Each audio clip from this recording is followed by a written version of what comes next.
Let me share the screen, and then we jump right into it.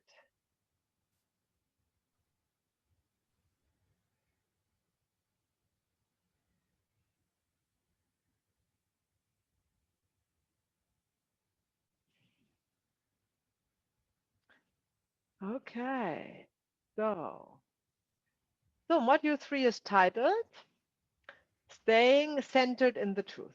And I don't know whether I have mentioned that before, but all the 3 modules which are concerned with conveying the orders of love and the work of family constellation, as Bert Helling has developed them, they're all following the 3 book titles of him, so to speak.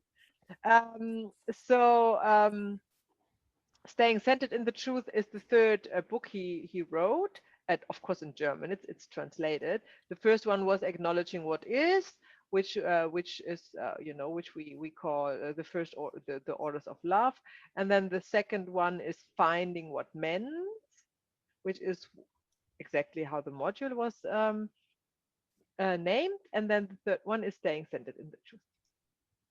So just that you know that, in case you see the titles differently translated or maybe even translated in the same way. So let's see what's part of this module, which is today, tomorrow, and Sunday evening, respective morning for Gabriel and Wilna. So part 1, which is today, it is the art of helping. Part 2, which is tomorrow, Sorry, is what was that? how to structure a workshop. You do see the share, yeah, the shared screen, do you? No. What did you say about Virne and Gabriel? Ah, Vilna. Yes, Vilna. Okay, sorry. Okay, no worries. I just gonna mute you so we don't have background noises. So the second part, which is tomorrow, is how to structure a workshop. And then the third part, which is on Sunday, personal development, unsolved emotions, and troubleshooting. That's what we're gonna learn.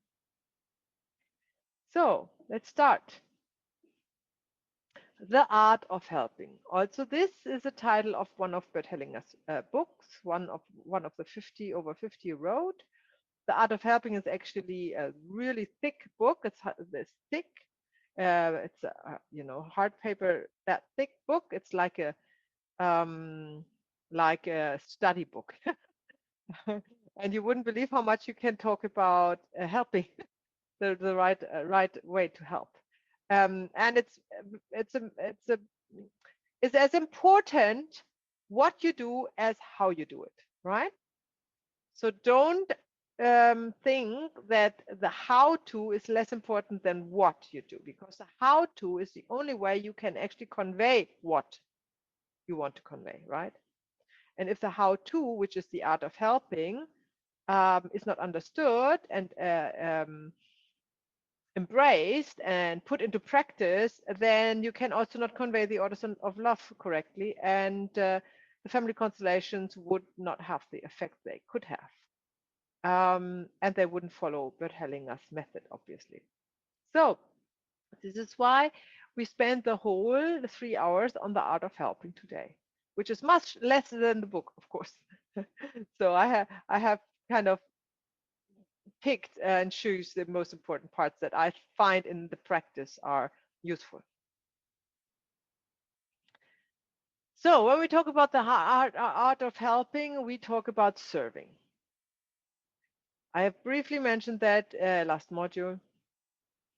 We are a servant when we facilitate family constellation. We are not a boss. We are not a, what can we be? An elderly. We are not a friend. We are not a business partner of the client. We are not, what else can we not be? We are not none of that. We are a servant. And I really would like you to understand this picture of the old-fashioned servant who's serving the food to the dinner table of a mansion. They bring out the food that the cook has made, so they don't make the food, right? They bring it out, they put it on the table in a specific order, trained in a specific way. and then they leave the table, and they do not care if the person they serve is eating, liking the food, throwing the plate around in the room, or what else could happen. With the serving, the work is done. And then he goes in the kitchen and brings the next plate the cook has cooked and serves it, regardless what had happened before. That's what a servant is doing. And that is exactly what we do as a family constellation facilitator. I would like to quote Rainer Maria Rilke here. Have I done that before? I'm not quite sure. Yes? No? So Bert Hellinger was absolutely loving Rainer Maria Rilke, a German poet. Or was it Austrian, Gabriel? I'm not quite sure. I think he was Austrian. I'm not quite sure. He was Austrian? No, he was German? Okay. So either way, he was German speaking. um, and very famous, as famous as Schiller and Goethe, if you have heard of them. And so Bert Helling was practically obsessed with him, right? He was quoting him all the time. He was reading in public his poems. He was making audio books by reading him, and he was really obsessed. Yes, Francesca. He's Czech. He's from Czech Republic. So, say it again. No, Austria. I think it says he's from Prague. Place of birth in Prague. Oh, thank you, But Francesca. You were probably Googling. Yeah, but he must have lived in German. Yeah, okay. Aha, yeah, nationality Austrian. He was born in Prague, nationality Austrian, but he was famous. I love him too, but he may have lived in Germany. I love him too, but I didn't know, so I googled. Yeah, very good, fantastic. Thank you for that. So I'm reading died that in out. Switzerland. Sorry, what was it? He died in Switzerland. It says. Ah, so he was in all German-speaking countries then, at home, so to speak. That's interesting. Yeah. Okay, I would like to read that out. His words are very powerful. Why was Bert Hellinger so obsessed with him? And I love Rilke as well. I mean, a lot of people love him because he was so connected with the truth. And in his poems, they don't make sense. They are kind of often bypassing the mind because they are not quite understandable by the mind, but the soul is so resonating from a more conscious person. The soul is so resonating with the words that is absolutely wonderful. It's like a constellation in itself. So what Rainer Maria Rilke has said about serving is if you have this love for what is humble and try very simple as someone who serves to win the confidence of what seems poor, then everything will become easier for you, more coherent and somehow more reconciling, not in your conscious mind, perhaps, which stays behind, astonished, but in your innermost awareness, awakeness, and knowledge.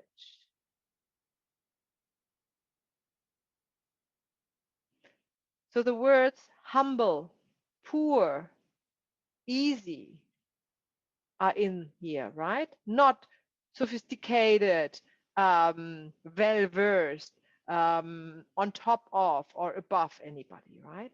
It's the opposite. And although you might think that Bert Hellinger looks, or when you have seen him yourself, or when you watch videos, that he looks very bossy or something, he was not at all.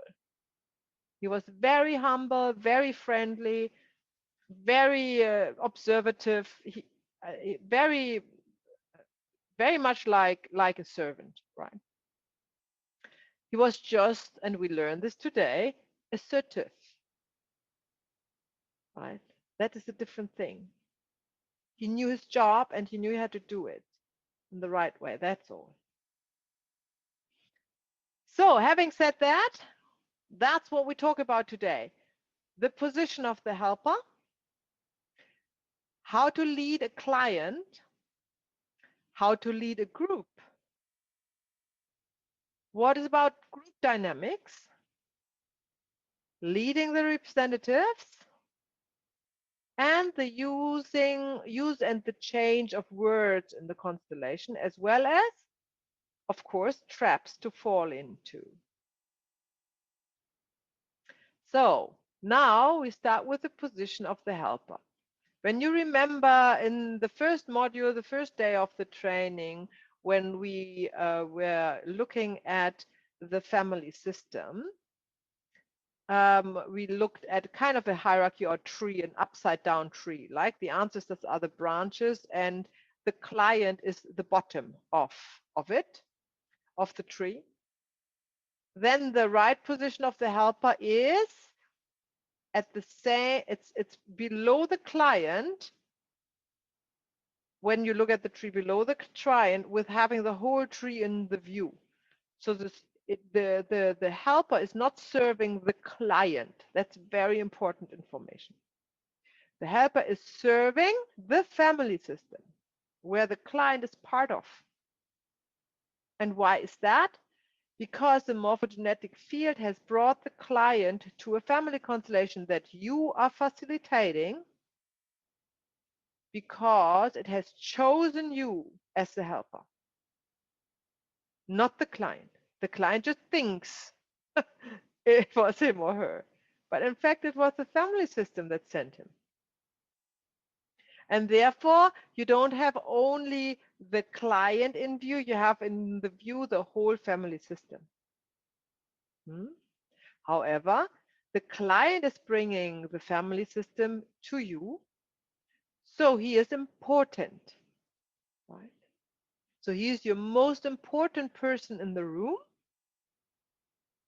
but you are not only serving him, you're serving the whole family system.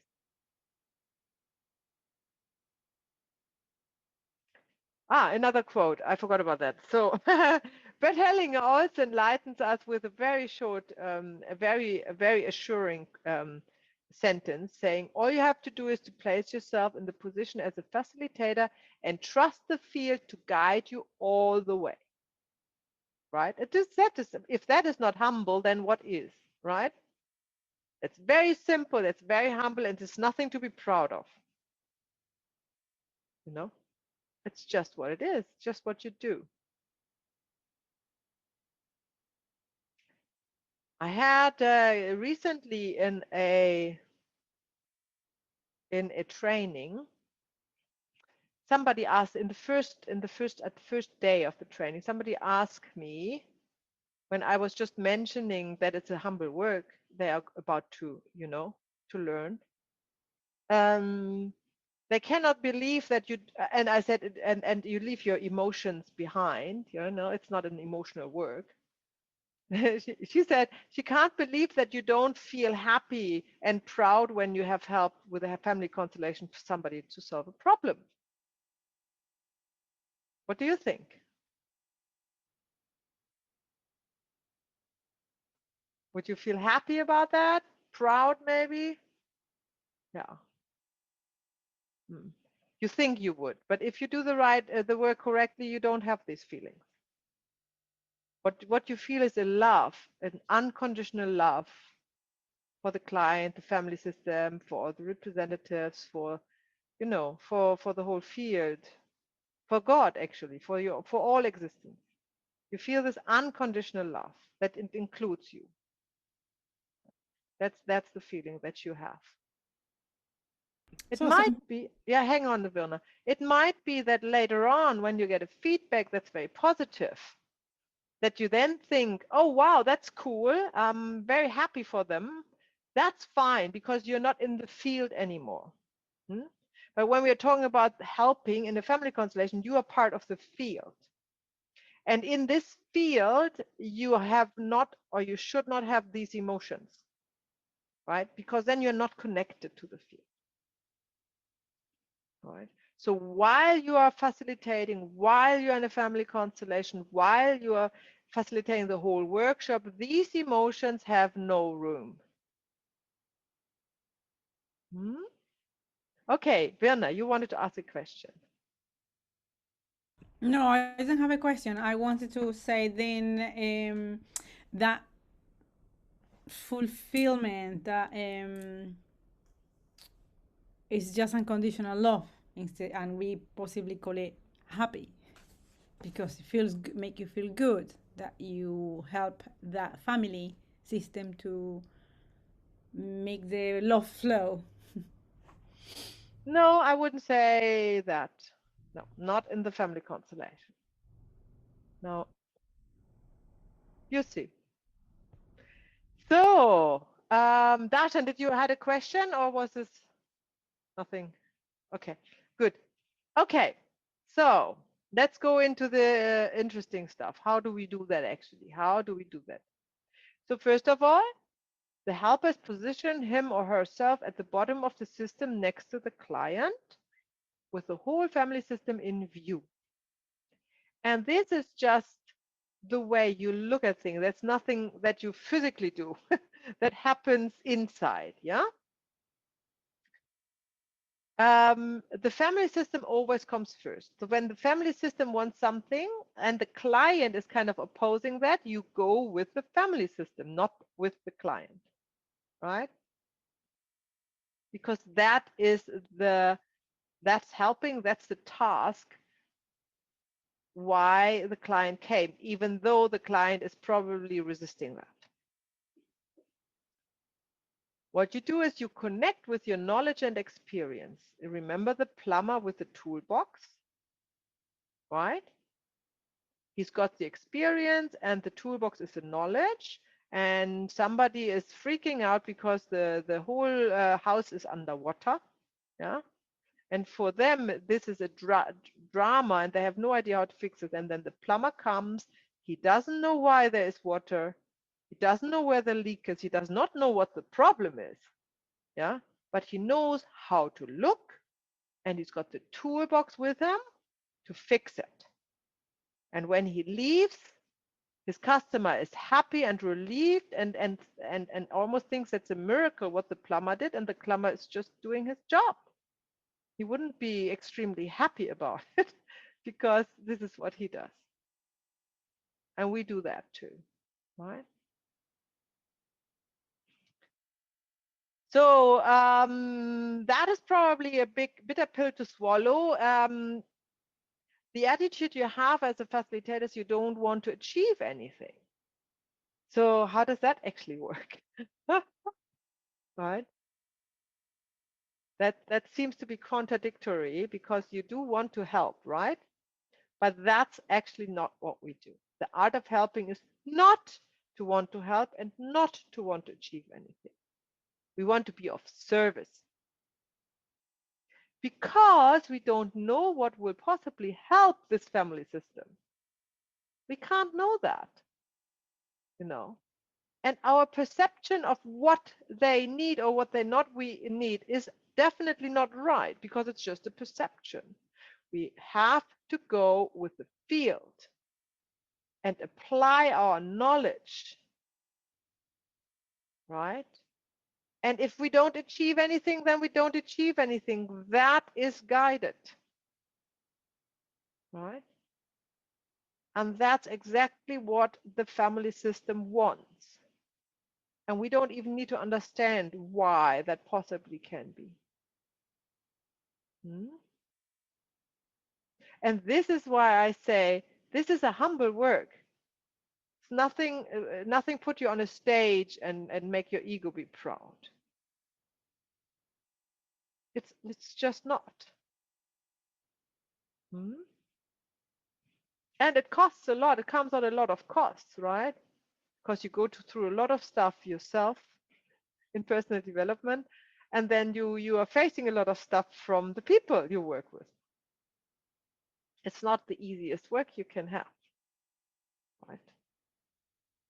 But if you hear the call to do it, and you know how wonderful, like how miraculous this work can be in terms of healing, then you're in the right place to do it.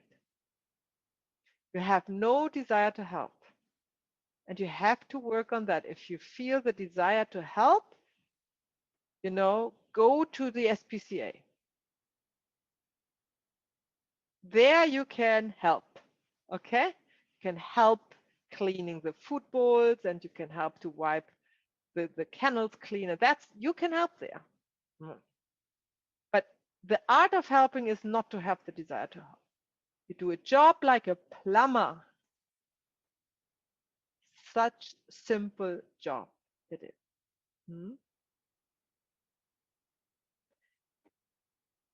So the position of the helper is often to sit in silence,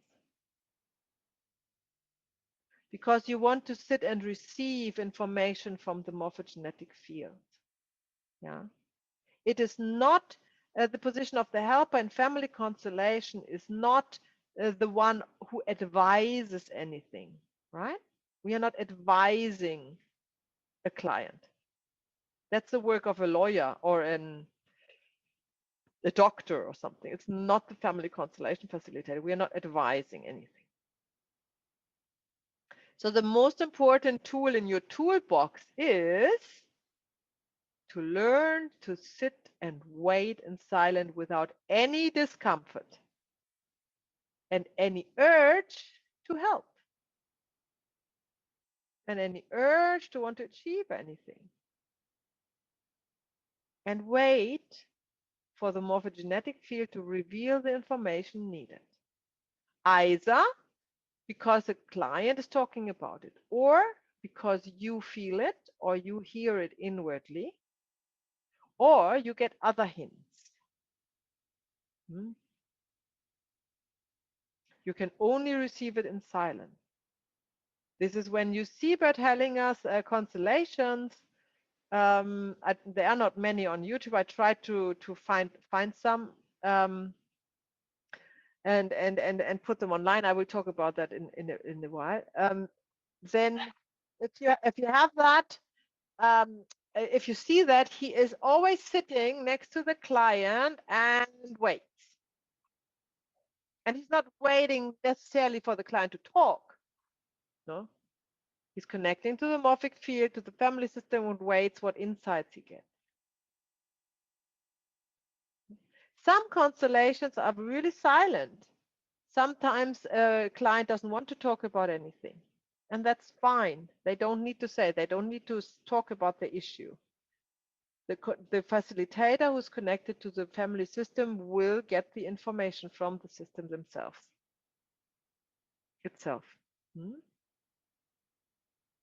And I have an exercise for you where you can actually put that into practice. So we all have this urge to do something, right? We are ready to go. The people are there. We want to do something, right? If you want to do something, cook cookies for the workshop, right? That is something you can do. But when you're sitting there with your client, you are not doing anything. You're emptying yourself. You're sitting there. You are waiting. You're waiting until it's the right time for action. And it will come. It will come. It is inevitably at a certain stage. Can be very quickly. Can take a while. Have I shared with you this example with the person in a workshop who didn't say anything about the fire? Did I mention that in our training? Okay, so that's a really good example. So we had a free talk in Wellington, was it? Because we wanted to invite people who had no idea what family constellation is and demonstrate it in 2 hours. And it was actually a great turnout. 30 people or so came into the place, the yoga studio. And I asked, so I wanted to demonstrate. And you know how family constellations, you cannot just demonstrate stuff. It's always a real constellation. So anyhow, I called it demonstration. So I asked somebody to come to my chair and sit next to me to demonstrate a family constellation. So she came, a woman in her 60s maybe, and she sat there, and I didn't know her, and she didn't know anything about family constellation. And I was waiting, and then I said, "Do you want to talk about it?" And she said, she was very nervous, and she said, "Nah, nah." And I said, "That's fine." So we sat there probably for 5 minutes. Maybe it was 3. I don't know exactly, but it was quite a while we were sitting there. And then I got so hot, right? I got so hot. And it was not the menopause hotness, it was a fiery hotness. And then I asked her, because that was the information I got. Then I asked her, what is about the fire, right? And then she totally broke down and said her whole life she's afraid that she's going to burn to death in a fire. And then we had our constellation, which was very impressive. And so you have to be patient. You will receive the information, and you have to trust, as you do as a representative, that the information you get is what is needed. Even if it makes no sense to you, right? So the art of not knowing, that's a beautiful, very spiritual practice in many traditions. You've been asked to shed all your knowledge and be completely empty to be able to receive the truth with a capital T, right? Because everything we think we know is restricting our, our experience. So there are beautiful books, and if you Google them, there is one, I forgot the author, but it's also called, I think, The Art of Not Knowing. And I think the author starts with Ralph somebody, Ralph. I may Google that, or it's, yeah, maybe Francesca's Googling that quickly. Yeah. You So said the title is The Art of Not Knowing. I think, yeah, somebody, Ralph, somebody. Or the Book of Not Knowing, no. Anyhow, so this is a very, very important spiritual practice that is beyond facilitating family constellations, but that would help heaps to be in the right position of the helper, if you understand what the art of not knowing is. Because yes, of course, you need to know a lot of things to facilitate family constellation, otherwise we wouldn't have a training. It's not the intuitive work where you don't need to learn anything, you just do intuitively something. That's not the work. Oh yes, that looks like it. What is it? Yeah, I think that's the one. The Book of Not Knowing. What's the author's name? Can't read it. Ralston. Yes, that's the one. Peter Ralston, not Ralph. So I highly recommend that if you're interested. He really starts at the beginning. It's easy to to follow this book. It's kind of a step-by-step instruction. So the art of not knowing is beautiful because it really reminds you that yes, you learn all this, but when you sit with a client, this is all forgotten. This is forgotten. You're not thinking about what you're doing, right? This is not the work. It's not like a lawyer who thinks about, what's the law and how do you write something for the client, or the work of a doctor who is thinking about what's wrong and then then operates the right organ or whatnot. I don't know what. So that's not the work of the facilitator, and it's like a spiritual work. You're emptying yourself and you're waiting for the insight, which we call the information from the morphogenetic field. That's the work. Mhm. So yes, the knowing is important. Of course, we need the knowledge. Otherwise, we cannot help in any way, shape, or form. We cannot facilitate a family constellation. But in the moment that you sit there, you don't need to refer to your knowledge. You have to trust that you have it, like the plumber has a toolbox, right? And that you find the right tool in the right moment when you need it.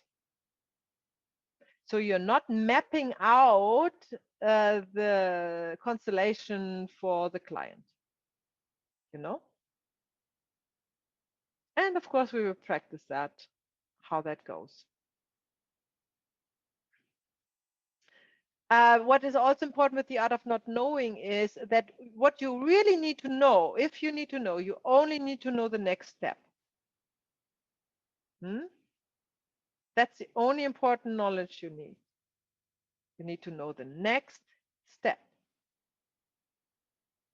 Not 100 steps. You by no means need to know where you are in 10 minutes. And of course, you don't need to know the outcome. That would be contradictory, to our work, because we are following the morphogenetic field. And the morphogenetic field is also very precise, and it's exactly doing that. It always presents one step at the other, after the other. It never comes with 10 steps at once or something that we would inevitably stumble over and fall. It's always one step after the other.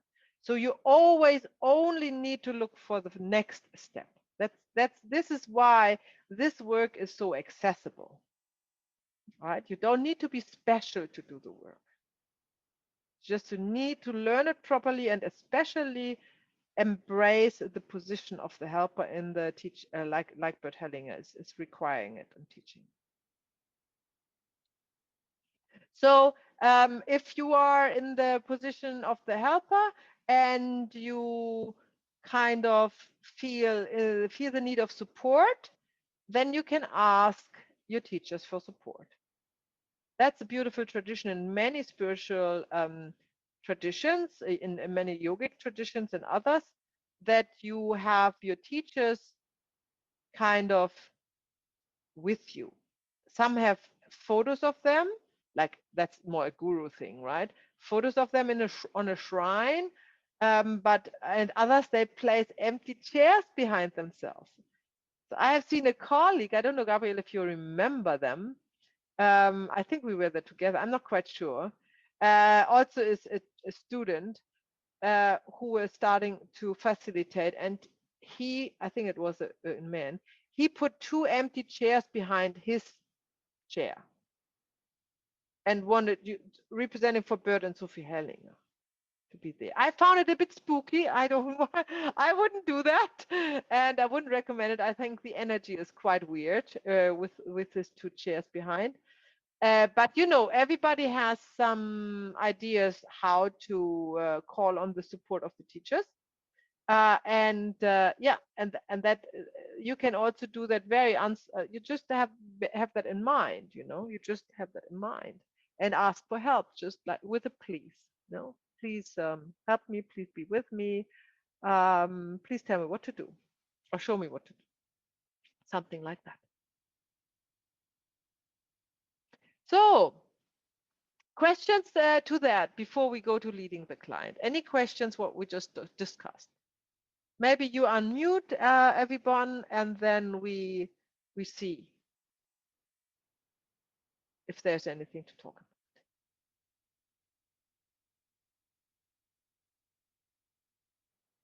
All good? Yeah, Gabriel? Yeah? No question? Okay. Right. Then we talk about leading the client. So, first of all, you invite a client to constellate, right? So, if you're in a workshop setting and you have people sitting there are many ways to deal with invitation to constellate. So the first idea is that you go like in the round, you take one after the other, right? The second one is you ask who wants to constellate. And then you might have not only one who put the hands up, you might have 3 or 4. And then you have to decide whom you take. Right? The third way to do it is that you just take people even if they don't have the hands up, because you feel you are guided towards it. So that these are many ways. And then, of course, the fourth way is, and that happens, and that's I always like that, that somebody, you have a short break and you come in the room and somebody's sitting on the chair wanting to consolate, you know.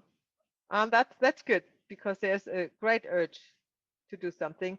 And often it is also somebody who doesn't have the guts to raise a hand in front of the group and feels safer to sneak onto the chair, sits there and waits.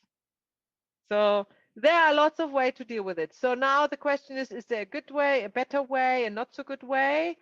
I'm not sure about that. The only thing I want to share with you is that also the field, the morphic field, is the one who chooses who's consolating. And interestingly, this is important because in a workshop setting, when you have several constellations, the order of the constellations does make an impact on the workshop and on the healing. So if you go with the morphogenetic field, then you can be assured, because the group that is sitting there is forming their own field, obviously, right? Every system has an own morphogenetic field. No? So the group is forming its own field for the time of the workshop. So there's an energy in place that has a specific meaning or a specific guidance. So if you have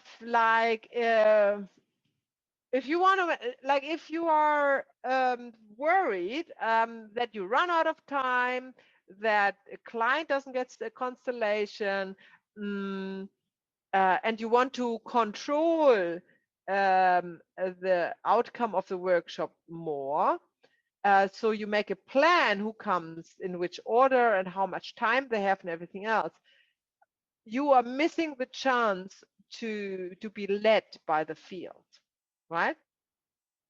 And maybe the whole workshop as a whole, maybe the constellations themselves, they have all a good outcome and an impact, but the amplifying energy of a workshop as a whole that is guided would not be there, right? And of course, you want the maximum out of the workshop. So I would extremely recommend to be open when you go to workshop without any preconceptions how you want to do it.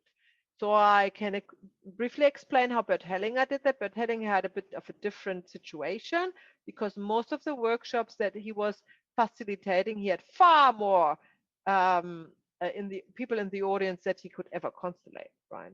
He was in workshops of 200-300 people for 3 or 4 days, when you can only constellate probably 6 or 8 or 10 in a day, obviously.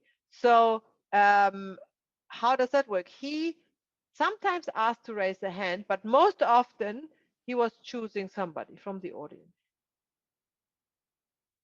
because he felt drawn, he felt drawn. And I would recommend when you start and you are not so sure and you don't want to deal with people who are shocked that you pick them and probably don't want to come on your chair, ask everybody who wants to constellate to raise a hand, and then you go with the field. What is your feeling? What do you feel about them? Who's next? Who's the next one, right? And choose then the next one out of the ones who have raised the hand. That is the one case when you start a workshop. Now, when the workshop is ongoing, then something else can happen. Something can happen that there is a constellation, and you see in the audience, you see in the people who are present, that somebody is extremely resonating with a specific work constellation, right? Now, this is a moment when you might want to ask this person to do the next constellation, because they are obviously already in the field and they are obviously already connected. And that is a great chance to go straight into the meta with this person. This is why you always have everybody in your view when you do a workshop. You observe everybody. Everybody is your client, so to speak. There. They might constellate or might not constellate. That is not the thing. The thing is that the morphic field will provide you with the information when you trust and let go of your concepts, how you want to do that, and go with that. However, we will talk about leading a group in a wee bit. It is also important that you are leading a group, that you're not, let the group decide who's next. They need always a leader. Otherwise, we go to that in traps to fall into, and group dynamics. This can go really sour if you don't do that. So, is there any other way to invite to constellate? Of course, there's another way. They could write down. You could ask them, especially if you have a small group and you have lots of time on your hand, you could ask. And when you start, that's probably a good way to start with friends and families in small groups. You can ask them to write down on a piece of paper their issue. They don't need to put their names on. They can put their names on, but just briefly, just explain that very briefly in one sentence, and then fold the papers, and then you draw. That's also a nice way, and that's also connected by the morphogenetic field, whose paper you have in your hand. So that everything that is bypassing the mind and concepts of the mind, how you want to do it, is good, because it will make sure that you are open, not knowing that you are open. What's next, and the field you allow the field to decide that for you. So the next thing is, where does the client sit? Now you all know that from observation. If you have seen workshops in person on Zoom, of course that doesn't work. So where does the client sit in person? Left or right? Left. So Francesca says left. Gabriel? It depends from which view. I mean, if you sit From the there view as of the facilitator. Yeah, that's what I meant. at the right-hand side. The I am the facilitator. This is my right hand. This is my left hand. So does the client sit to my right side or to my left side? That's the To question. the right. To your right. To your right. Francesca to the right. Gabriel to the right. Wilna as well. Now Darshan, I suppose, as well. Yes, because that's correct. Because the client is leading, because we are just serving. So the client is here the main attraction, not us. And everybody who is, securing the system and like male and female is on the right side, right? So that's where the client sits. Otherwise, we would oppose us on top of the system if we would sit on the right side. When we are online, of course, that doesn't matter, obviously. So how do we connect with the field, or how do we help our client to connect with the field? How do we do that? So one lovely way is meditation. I have my online meditation, which you all have received when you signed up for the newsletter, and you're welcome to use it when you do that. So that is a lovely way to help the client to connect with the field, with the family constellation, with the family system. And it's also, you can also do that in the group, not with an individual client. So everybody has a chance at the beginning of a workshop to connect with their family system. No? Is there other ways to connect with the field? Well, first of all is, how do we connect with the field in general? Is with participation and intent. That's all we need. We need to participate. So we cannot, by chance, connect with somebody's field, because we're not participating in, in an event where we invite um, the field to work, um, and we have the intention to be part of the field. That's both is important. Then connection, if we let go of mental concepts and wantings or desires or whatnot, and are empty, pretty much like the representatives are doing when they are chosen in a family constellation. This is exactly the same. This is how the facilitator connects with the field, and this is how the client connects to the field. So when the client is sitting to your right side and you have the impression he or she is not connected to the field, which you see when they are wanting to talk a lot, for example, that's a very good sign that they are not connected to the field. They want to tell their story. And we talk about that if we want that or not to allow. But however, is this a sign that is not a connection is not there? You would ask them to be quiet and relax, right? Just relax, be quiet, let go of the thoughts and expectations they had when they came. Just breathe. Breathing is a very helpful tool. So if you are not versed in yogic breath, that's something you should learn and practice on yourself so you can do that effortlessly with your client. And once the connection to the field has been done, then you can start. Hmm. As a facilitator, if you want to lead the client, you always stay empty and collected. That's what Bert Hellinger says in German. Gesammelt, leer und gesammelt. That's the German word. And then you will inevitably feel what your client feels. Either what your client feels. So, for example, an ailment. So sometimes you sit there and you feel your, let's say, your right knee. Yeah. And then you can ask your client what is going on in your right knee. And your client would probably say, oh, I had an operation there or something like that. And then you know this is what needs to be worked on. Yeah. Or the client feels something like fear, anxiety, and you feel the same, right? Or you see that your client is feeling that through the body language. And then you can talk about that as well. And you can say, what's going on in your heart? Why is your heart racing? Why are you afraid of? Hmm?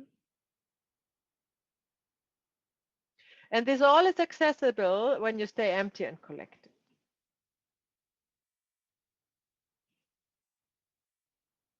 And it's just a way of practicing it. Just a way of practicing it. And that's why we do some exercises today um, to withstand the urge of doing and staying quiet, empty, and collected with somebody else. So now the big question is always when you deal with clients in family constellation situations, do we want to let them talk or not to talk? That is the question here. It's free after Shakespeare. Do we let them talk or not talk? What do you think? Do you let them talk or not? A little bit. A little bit. Yeah, I let Gabriel? them go. And then you say, okay, let's see, like you say when I talk a lot. I have experienced that. Yeah. And then you say, breathe. Yeah. Take a breath. What do you say, Gabriel? Yeah, he's. I always, when I watched Bert Hellinger, he's the client. He spoke 3 or 4 sentences, and then he said, "Okay, it's enough." Yeah. He stops them, eh? Yeah. Yeah. He stopped them. Yeah. They said 3 or 4 sentences, and then he always interrupted and said, "Okay, it's enough." Yeah. And that's a beautiful way to do it. So yes, let the client talk. They sometimes have such an urge to talk that it would be they cannot, stay collected and empty when they haven't talked about it at all because they came to talk. But if you would listen for too long, you would only listen to stories, right? And it would take the time away from somebody else and it would not help at all. So what the client has in their minds or in, in their belly as emotions to want to talk about is normally not what you need to hear to facilitate, or very little, right? Very little. So it's beautiful to let them talk a little bit so they had the impression that they have said what they want to say, and then you stop them and said, okay, that's enough. And then you start with the constellations. So you pick out of what has been said one or two information, which you start the constellation, and you forget about the whole rest, whatever. And especially if the story was like shocking, right? Especially when the story is always about abuse, child abuse or rape or horrible things, torture or whatnot. As more horrible the client talks about what has happened to her or him, yeah, as least of relevance is it, because it takes the strength away from what is really important in the family. It is like an emotional cloud that is kind of clouding the whole issue. And they are like in module 2, the power of words. You learn to hear with experience. You learn to hear what has strength of what the client says and what not, what is weak and what is strong. You hear it. This is nothing you can really learn. This is practice, practice, practice. You hear a lot of for example, who was on the workshop? Darshan and Virna, right? Yeah. So remember this young woman who was the first time in a constellation, and she was talking about being tortured by her mother. Remember that? Yeah. And so she was tortured by her mother, and she was very emotional about it. And then she also said her mother was tortured by her mother, and this is all the whole torture was the thing, right? And that was actually not strong. Like this was weak, energetically weak. But what was strong is after, I think halfway through the constellation, she was talking about her own wish for a child, and she's reluctant to conceive a child because she think, or I asked her, I don't remember, I think I asked her that if she's reluctant, and then she said yes, because she is afraid she would torture her own child as well. It feels like a curse. Now this one word, curse, had strength, right? That was the one word from everything she said that had strength. So I chose the representatives for the curse to come to the scene and into the constellation. And from there, the healing movement started, right? And you will suss that out with time. You need your 10, 15 years of experience, and then you feel it, you get it, what is strong and what is weak. So to let him talk or not to talk, there's a question here, so the answer is clearly yes and no. If you are very confident and you have this, you have this transmission of the information of the field, even before the client sits, you can say to him, don't need to say anything, we start, right? You can do that. And it will be very strong constellation. That's absolutely possible. The client, if he doesn't want to say something, they don't need to say something. You sit and wait in silence and wait for the information from the field to come. That's also possible. And if the client is very talkative and want to talk and talk and talk, Let them talk for a few sentences, and then you say, okay, that's enough. And we start. And whatever you start with might has nothing to do with he was talking about at all. Right? But then the good thing is the client wouldn't recognize that. They wouldn't know. Good. Okay. We continue. We avoid suggestive questions, right? Of course. That would be a really big mistake. Because then we are suggesting something and we are steering the client. It's like a therapy where you talk. I don't know what the English term is, talking therapy or something. Where you just, you want them to talk about specific topics like traumas or something like that. So you have in your mind as a leader, as the facilitator, as the person in charge, you have in your mind already what they're supposed to say, and then with suggestive questions you make them say that. So guess what? That has nothing to do with family constellation, obviously, because nothing of that is guided by the fear. So when you find yourself toying with the idea to ask the client suggestive questions, like hey, oh, just a second.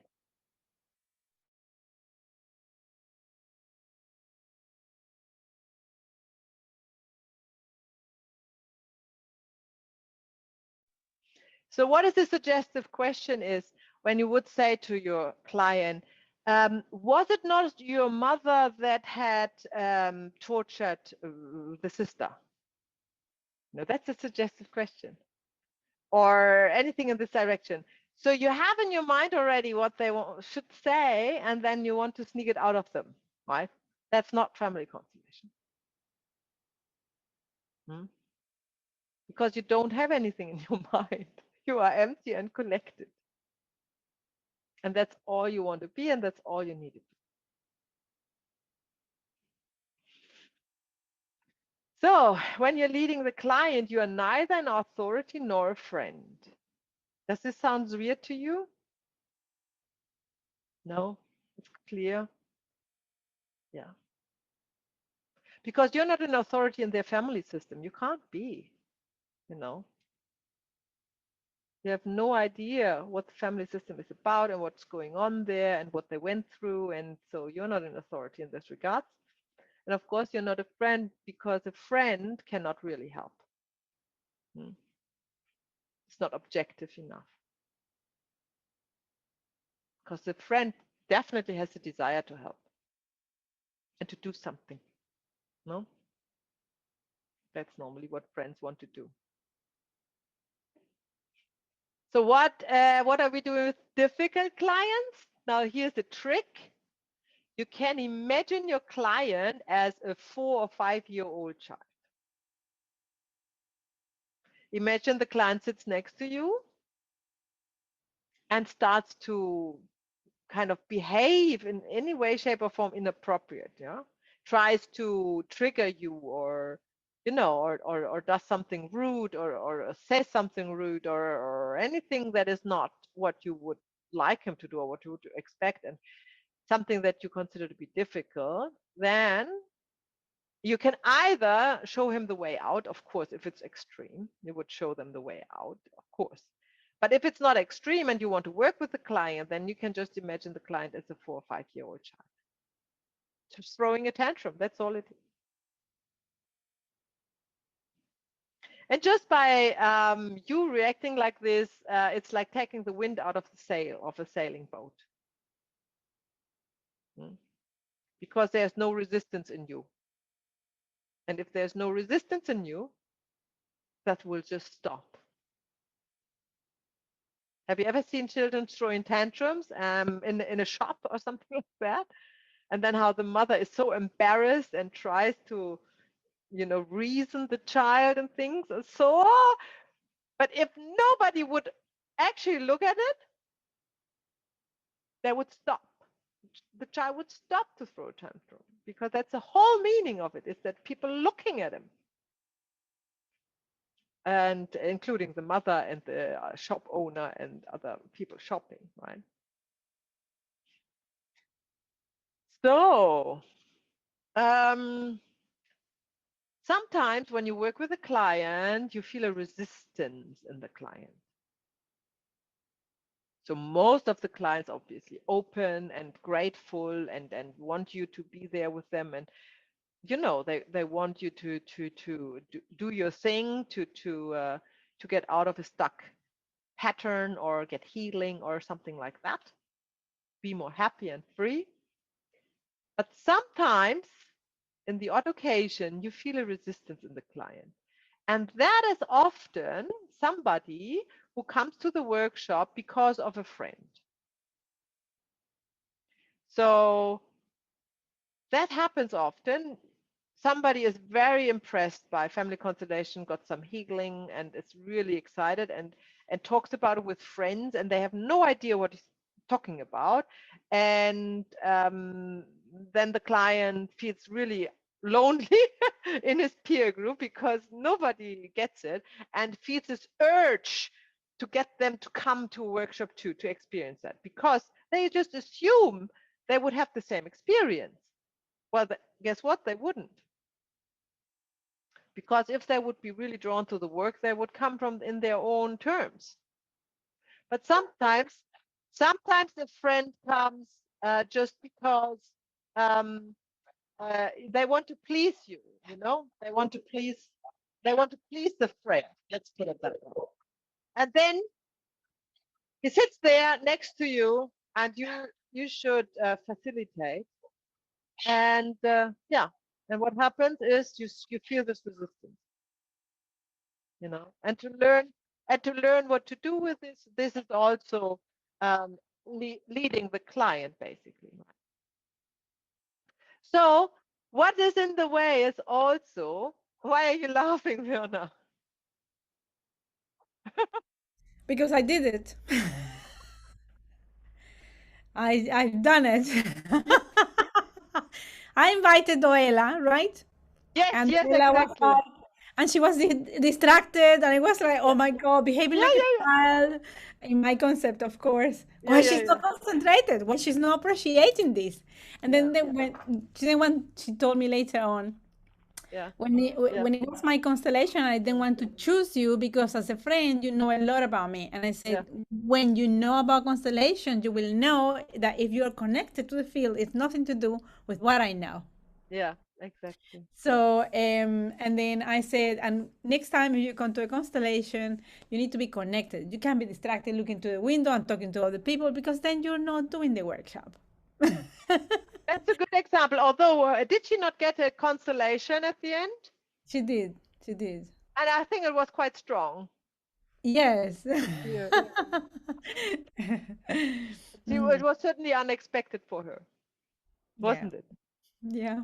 Yeah. Wasn't it the partner, and then the mother needed to be there, right? That was the, Oh, she I got think. surprised when you said choose a representative for your ex-partner. Yeah, And she exactly. was like, "What?" Yeah, yeah. And she Yeah. was surprised. And then when she said about the dialogue, with the representative about Mm, her and the mm, ex, and when he says, "Say yes to him," and he was like, "No, oh my God!" And then she was like, "No, I feel like saying peace, bye," and yeah, then I felt happy. Yeah, I don't want this guy. yeah, So yeah, she was happy at the end. But at the yeah. beginning, I was like, "Oh my God, why did I invite you? This was a mistake."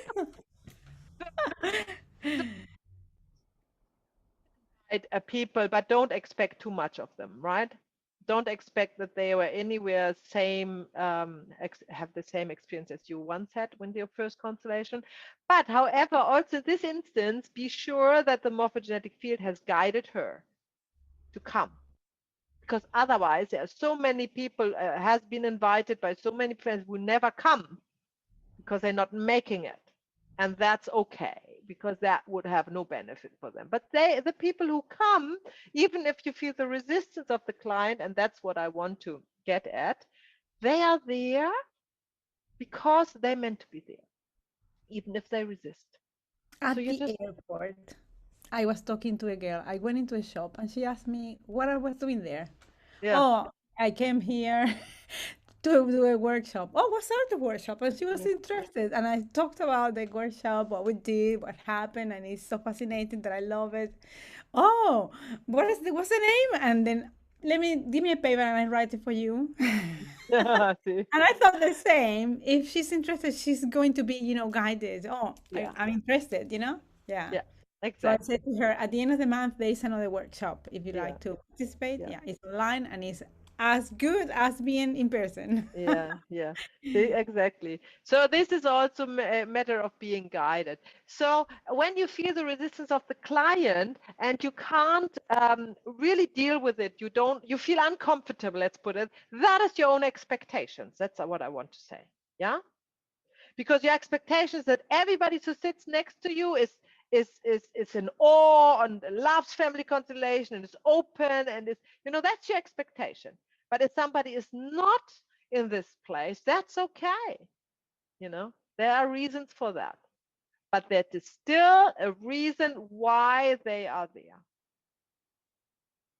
So told you the example of the person who was here in my last workshop with the psoriasis, right? Which after 6 months started to completely disappear. And she was also a case. She came on the recommendation of a friend, and she felt quite odd in the workshop.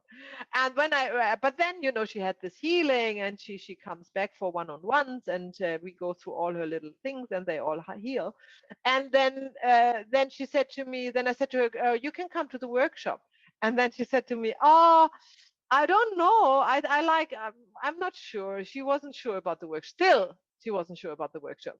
She liked her healing, but she didn't like to represent. She didn't like and then she said, the only thing I liked about the workshop really was when you were talking, talking about information. So everything is possible, and it has nothing to do with you being in the chair with her or him. And if you don't feel comfortable with it, it's your expectations that you need to adjust, right? That's all. Okay. So what else is coming up? So now we talked about the expectations of yourself. Now, what is the expectations of your clients, right? So there are these cases which we just talked about, clients who have not done family constellations before, and they might be surprised what they are looking at, what they are getting, or they are maybe overwhelmed, or they are maybe very happy or not so happy with it. That's all possible. But what is with the people who have done many constellations before? Because they also come with some expectations, which could be very disturbing in the family constellation, because they think they know exactly what's going to happen. And they think they know exactly what they need to get out of it and all of this, right? And these are expectations also that you want to deal with, right? And so what else do we have here? Okay, changing the position of the client. Um, what am I saying here?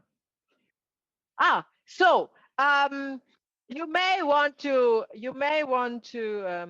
let me just okay. You may want to change the position of a client as a last resort, right? If the client is he sits right of you, and if you feel uncomfortable with this, and the client is kind of not in the right space, as you may say, you might actually suggest to stand up, and talk to him standing, you know, or walk through the room, or change seats even, or go to somebody else's seat and sit down. So you have these possibilities.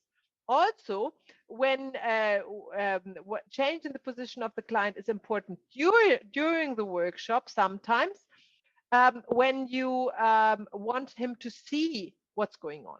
Often a constellation, not the virtual, this is all not for virtual, that is for in-person constellations, workshops, often is the constellation is happening with all the backs towards you and your client, the two chairs who are set up, right? And that's not good.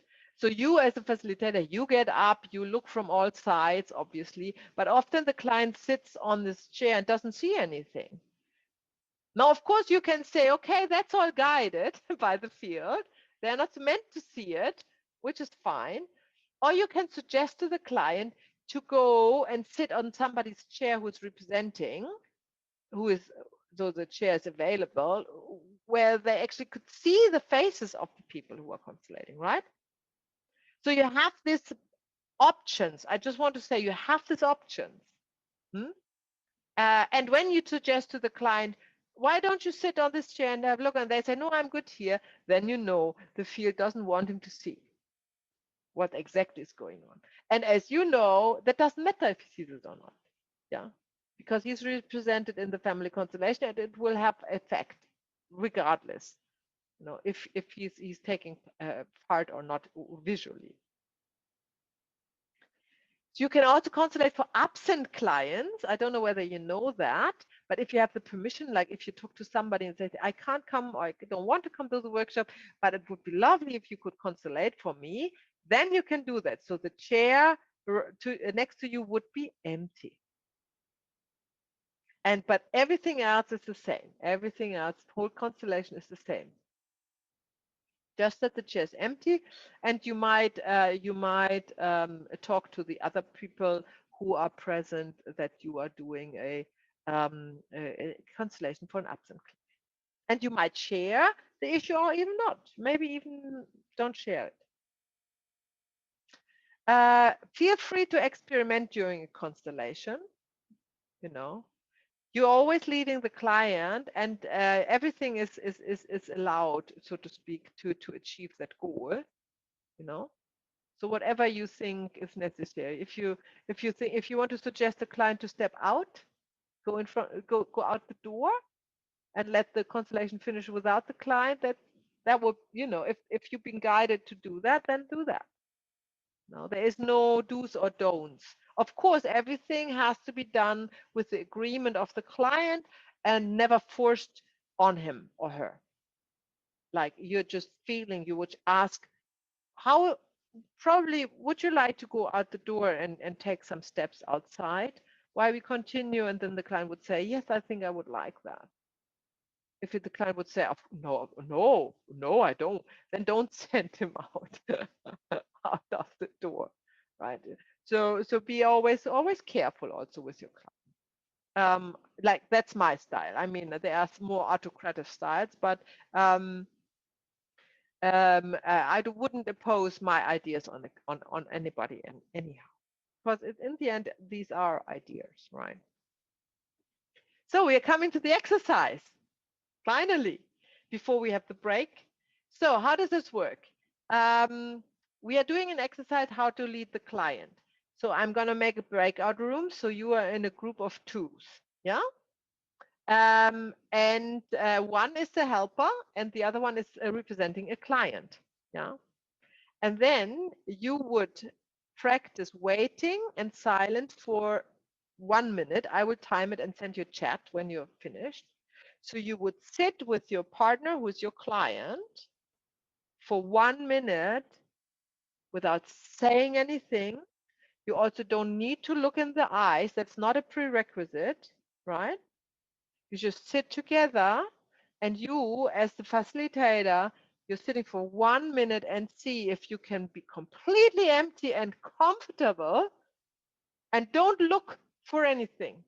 So you're not looking for a hint. You want to sit for 1 minute silently and comfortably without smiling or having eye contact or doing something, you know? So that's the exercise. Okay. And then after a minute, I put it in the chat. You're swapping. And then the other one is, you know, constellating and just the roles. Right. Then after this 1 minute exercise, no, hang on, we are not swapping. We go through all the 3 ones and then we swap. So after this 1-minute exercise, which I would like you to time, so watch your clock on the computer. Then you ask the client about the issue. And you are representing client, you can make something up or something comes spontaneous to your mind. And then you can check in whether this issue has anything to do with what you have experienced during the silence. It doesn't have to. You're not looking for it, but it's just interesting to see if it had. Yeah. And then you will lead the conversation with the client. So you will ask the client. So after you have asked about the issue, you will probably ask additional questions, or you give the conversation a direction that you want. Yeah. And for another minute. Right. So in total, this exercise can have like 5 minutes, 5 to 10 minutes. You have the time. Okay, is that understood? Will Yes, you tell Vera. us who is the helper and who is the client? You swap. Okay. You swap. So after 5 minutes, we make it 5 minutes for each. So 5 minutes, then you swap. I sent you chat and I said, please swap. And then the other one is him or herself being the helper, and the other one is representing a client. Yeah. Okay, understood? Okay, fine. So I'm going to stop sharing first of all. And then, why is this not stopping? Stop share. Here we go. And then we go to breakout rooms, and I will assign the breakout rooms. How was it? You go first, Vema. I felt nervousness when we started. And I was a facilitator at first, but I didn't have any questions for him, for the client. So I didn't really conducted the session. But when he was the facilitator, I felt like in waters, kind of dense water, something like that. And kind of energy in the back of the skull. And he mentioned before when I was a facilitator and when he was the facilitator about my breathing. And I became more anxious and sort of agitated, emotional between, the stomach and the throat. Good. Thank you for sharing. Darshan. That's pretty okay. I mean, I guess I just I didn't really have anything when when Verma asked me, was there anything that I needed to work on, and I said I wasn't sure. And so there was just a long silence there. And How so was just the wait. silence? For me, it was very quiet, if that makes any sense. Yeah, makes sense. Was it a good quietness? For me, it was, yeah. Yeah, that's the most important. And for you, Virna, was it a good quietness or was it a not so good quietness? Yeah, it was okay. If he didn't have anything to say, I felt a little bit the uncomfortable of being the facilitator. Where do I how do I conduct this situation, from that point? But it was okay if he didn't have anything to say or anything. I felt okay with that. Good, thank you. Great. Okay, Francesca and Gabriel, you are back. Would you like to share your experience? Who wants to start? So in the one I was very quiet. I felt peace, but there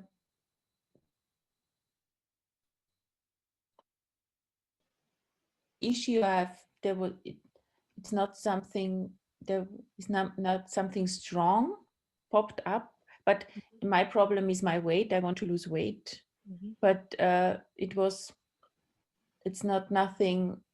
I mean, for her, this was probably it was not easy because that's the only problem I have at the moment. So So when you I were felt very peaceful as being the facilitator or being the client? being the client. So what was your silence when you were facilitator about?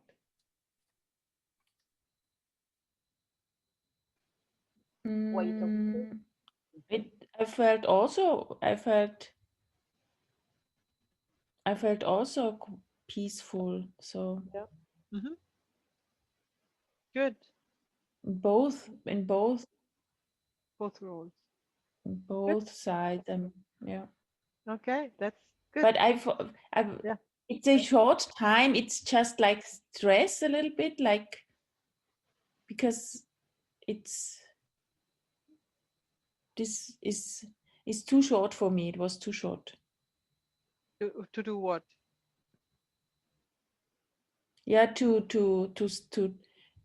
for the setting and for yeah. I mean, like it was too short for me. I can't for to be both facilitate the client Aha. short time. Yeah. Okay. Thank you. Francesca, what has you experienced? Mm, yeah, I don't know. I mean, experiencing just the connection, I didn't really get a lot. I've heard a noise, like a very rhythm noise. Mm-hmm. So I thought I did ask her when she said about the weight if it was something connected with the heart, because Mm-hmm. I had a sensation in my chest. Mm-hmm. And for some reason, I thought of an army marching. So it's just random. I don't know. Mm-hmm. Well, nothing's random. Mm. How was it for you to sit with the silence when you were the facilitator? For me, yeah, I was busy looking for something, I think. Yeah, exactly. Like, That's a good comment because that's exactly how it feels when it's not really sitting with silence. You look for something.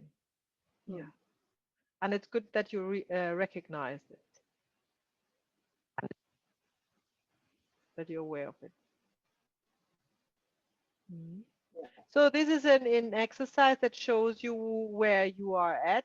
The purpose of the exercise was to find out for yourself if you can sit with the silent comfortably without looking for something. Yeah. And you can do that anytime at home.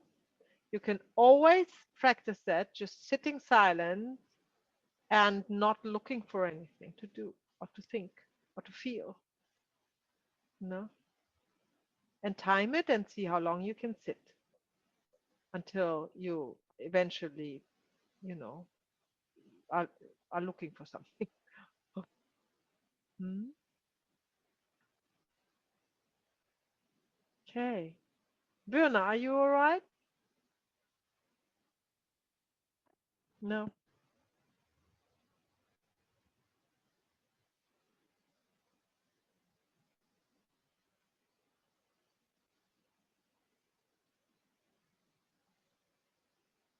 You want to unmute yourself?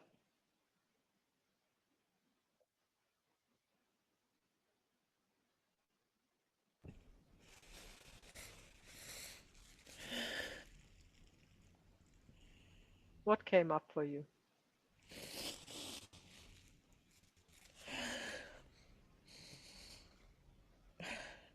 It doesn't have a particular topic. I just feel the bubbliness of anxious. Okay. Take a couple of deep breaths, really deep into your belly. Long. We all can do that together. Inhale. And slowly exhale. Very controlled. With every exhale, let go of every excess of emotions, expectation.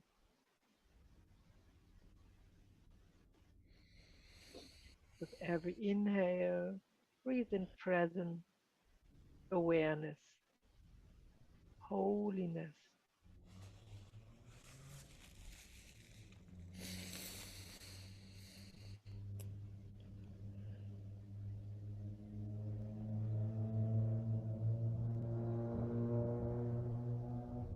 Very,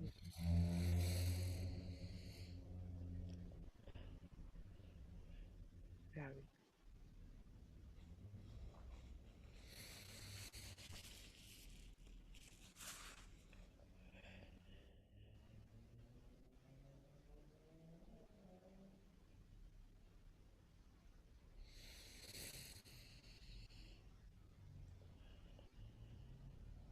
Yes,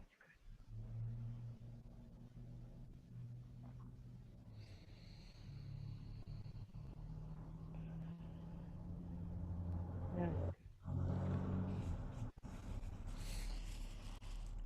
Okay, we have our break now. Yeah. So 10 minutes. 10, 10 minutes. 10. It's 7:40, so 7:50 we meet again. Yeah, just stay in the Zoom call. Just turn your video and mute. See you in a bit. There we go. So welcome back. I'm sure Francesca is coming back soon and joins us. So after the break is we are talking now about leading the group. So when you are facilitating family constellation, you're not only dealing with a client, that would be more the one-on-one situation. And the one-on-one situation is where we look in specifically at in module 5. So module 5 is all about one-on-one sessions. So we are not looking at one-on-one sessions before that. Everything we are now talking about and looking at is multiple persons situations, group sessions, and that is actually also what Bert Hellinger did. Bert Hellinger did not, to my knowledge, did any one-on-one constellations. So we have to deal with a group as such, not only with the client or with individuals, and this has some specific problems or challenges, I would say, to itself. So what are we looking at is leadership.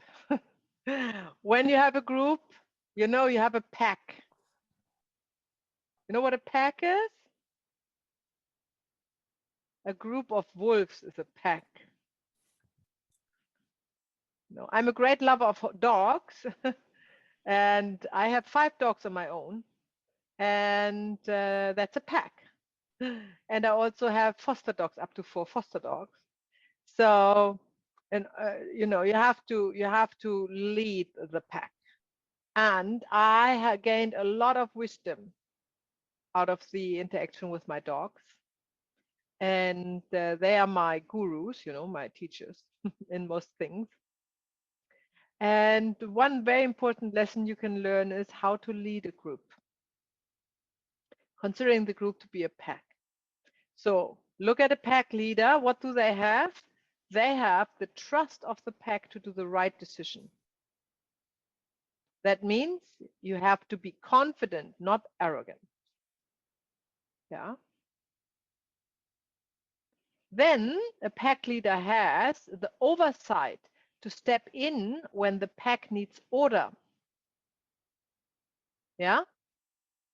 So you have to be assertive, not aggressive or dismissive. And last but not least, the pack leader has the strength to lead through unknown terrain. This is why he's a leader. He is not afraid to go where he has never been before. Yeah. That means you have to be in charge and you have to submit that to the group through body language. Okay. So we start with the be in charge and the body language. Now, how would that look like? The body language of a leader in a group. Just if you unmute yourself and throw some ideas out, how would that look? Body language.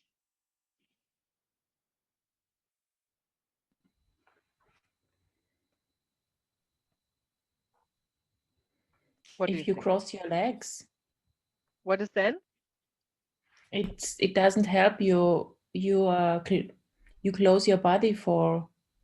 Okay, that's a good point. Yeah, crossing legs. Yeah. What else? Need to have open shoulders. Yeah. Very good. What makes your shoulders to be open? General speaking. Having your heart Sit up open. straight. Sit up straight. Yeah. Straight spine. That's very important. Yeah. Because with a straight spine, you are not only tall, you also have your heart open inevitably. You are receptive, your heart is open, your shoulders are back, and with a straight spine, you're also balanced, and you emit this kind of sense of balance. And with a straight spine, you're also connected to the ground, right? And you can breathe deeply with a straight spine as well.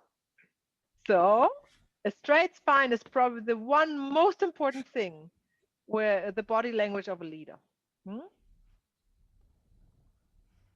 Imagine, I just have this because did you not just say you had this soldier picture? Who said that just before? Something with soldiers?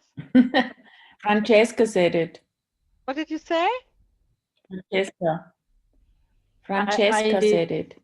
What did you say? about the army. An army, yeah. That I had this image of an army walking. So when you look at the leader of an Can army, how be. how straight the spine is and how straight and upright they are. That's the typical body language of a leader. Yeah, not the crossing legs, of course, no crunching shoulders. Also, the head is very important. Yeah. So do you know Not people who do down. this when they talk or listen or this? Do you know people Entanglement. do this or that? You see that often. Yeah. Somebody Yeah. talks, right? Obviously, this is a sign for submission. Yeah. So the head needs to be up, straight up, right? And then if you do this, what does this mean? Arrogant. Yeah, pretty much arrogant. You're not connected. You don't even see the people. And when you do this, Is same. too submissive. Yeah. You're kind of introverting, kind of concerned with yourself, right? So yes, the head needs to be upright. What is about the hairdo? The head. The hairdo. The hair. Does this have anything to do with leading a group? Be in charge? What do you think? I think if you touch your hair or you go through the hair often, then you are unsecure. Yep, definitely. Yeah. So you want to arrange your hair in a way that it's not in the way. That's kind of funny sentence. Oh. Right? Yeah, exactly. So it should be arranged in a way that you are not tempted to strike it out of your face or something like that, right?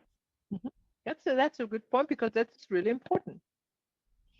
Of course, you don't need to cut your hair in any specific way. You just need to be aware when you get ready for leading. that is an obstruction.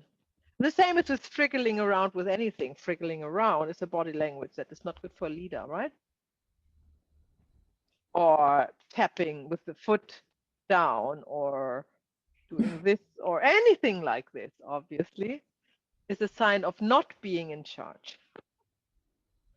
Right? What about So you have Yeah, to, what about eye contact? Because in my paramedic training, when we're working with a lot of different cultures, sometimes if you look at the person directly, especially if you're younger than that person, it's seen to be disrespectful in certain cultures. But I do understand that eye contact is important because you're engaging that person and showing them an interest in them, I guess.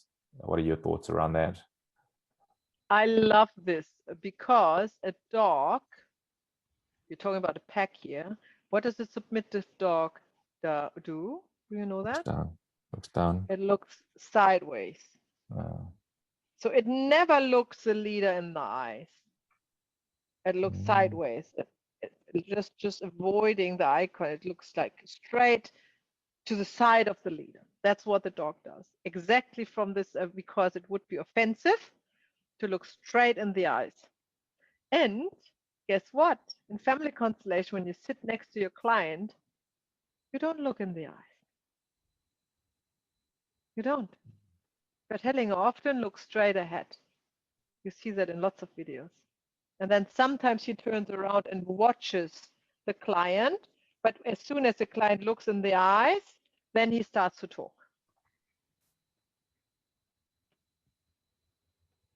So there is a very important moment when you are leading the client or the group or whatever, what is eye contact is concerned, that you are not looking in the eyes, to be not distracted by whatever's going on through the eyes, and also not distracted with any hierarchy. Because the eye contact indeed has to do with hierarchy and respect and, you know, avoiding and things like that. So it's a really, really good point. Yeah, Gabriel. Yeah. Go. because you get the information from the field and not from the body or from the person or from the eye. Exactly. You don't get the information from the eyes. That's correct. Because the eyes are kind of, you know, just emitting what's in the head, what's in the emotional body, and not really the information you want to achieve, or not really coming from the eyes. Okay, so that's great. So that's so when you're sitting and you want to leave a group, you want to have your feet down, not cross your legs, your spine is straight. You may even don't want to be supported, but don't sit on the edge of the chair. That's also not good. So you want to sit in the middle of the chair, you know, but firmly sitting on the chair, not on the edge. But the spine is not leaning back necessarily, right? So that really reminds me, and Gabriel would start to laugh now when I say that. That really reminds me of Sophie Hellinger.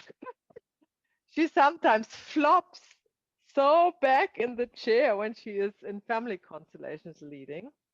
Put the feet up. I saw a video of her. She had a footstool, even, and I always felt like very odd when this is happening, because it's kind of the leadership is gone all of a sudden, you know, it's not there anymore. It's something else is happening. And although there can be moments when the field is leading and you can relax as a facilitator, yes, there are moments when you kind of, but you know, you should not let everything completely go, because you're still leading a group. I mean, you know, that's not changing. You're still in a group. That needs your leadership. So so body language is important. That would be to, you know, to make sure you are in charge. What is about assertive? How would that look like? To be assertive, not aggressive or dismissive. Darf ich fragen, was das heißt? Auf Deutsch? Oh. Ja. ähm, ähm, ähm, Das ist eine gute Frage. Ich weiß jetzt im Moment das deutsche Wort nicht. Musst du vielleicht googeln. Ja, okay. Immer doch, du weißt es vielleicht. Nö. The German translation doesn't come to my mind. So, assertive, not aggressive or dismissive. How would that look like? What do you think? Any thoughts on that? Like accepting that something has happened. Yeah, I thought so. Right then, I told you so.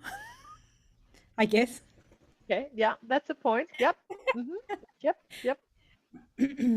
Francesco, you found something? I was looking at assertive in German. And you can't spell it? It's impossible. Right. Durchsetzungsfähig. Durchsetzungsvermögen. Yeah, And Durchsetzungsvermögen. there's another one looks easier. Selbstbewusst. Selbstbewusst. Be assertive. Be assertive. Sei Selbstbewusst und selbstbewusst. Aha, durchsetzungsbewusst. ich verstehe. Okay. Thank you. You're welcome. Now, one thing about being assertive. Yeah.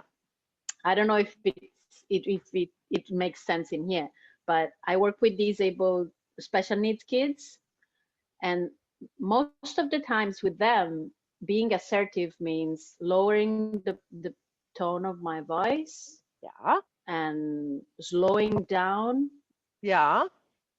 And yeah, like being boosted rather than, so being in my confidence, being sure that I'm telling them the best for their own wellness. That's a very good point. So pitch of voice. It's very important to be assertive as opposed to aggressive, because when you're aggressive, your pitch goes up. When you're assertive, your pitch goes down. With them, it's kind of easy to practice because they react immediately. So as soon as I lose my temper, they would. Yeah, exactly. We all should go to Francesca's workplace and practice with their clients to be assertive. I need to go. So yeah, so the pitch of voice is a very important. With them, the speed of talking is important. So when you're assertive and not aggressive, you are speaking slowly, not fast. You make breaks. So you say a sentence and then you have a break and then you say the next sentence. Yeah. You're not using any slang language. You know, you don't try to be funny. Yeah. You're not smiling or laughing with your client or with the group, other than you want to make a point. Of course, you can do that, but not in a constellation. You are the one who is serious to a certain point. You know, when you're very confident and very experienced, you can have your own twists and you still lead the group very well. You know, but when you start, you rather not. My goodness, how do you do? Have you ever felt like laughing? What do you do? You go like. So, okay, why would you feel like laughing when you're working with a group? I don't know. Yeah, see, it's not actually what's going on. There's normally nothing funny. No? I think it's all for the facilitator. There's no need to laugh, but if a representative. Yeah, we come to that. Yes, you have to deal with that. That's happening a lot. Yeah. I was not representing anybody, but at some point I felt like laughing. But I thought, Virna, get out of your thought, and breathe. Did it work? And then you went away. Yeah, see, fantastic. Yeah, very good, very good. What would be dismissive? What would be the dismissive? Not assertive.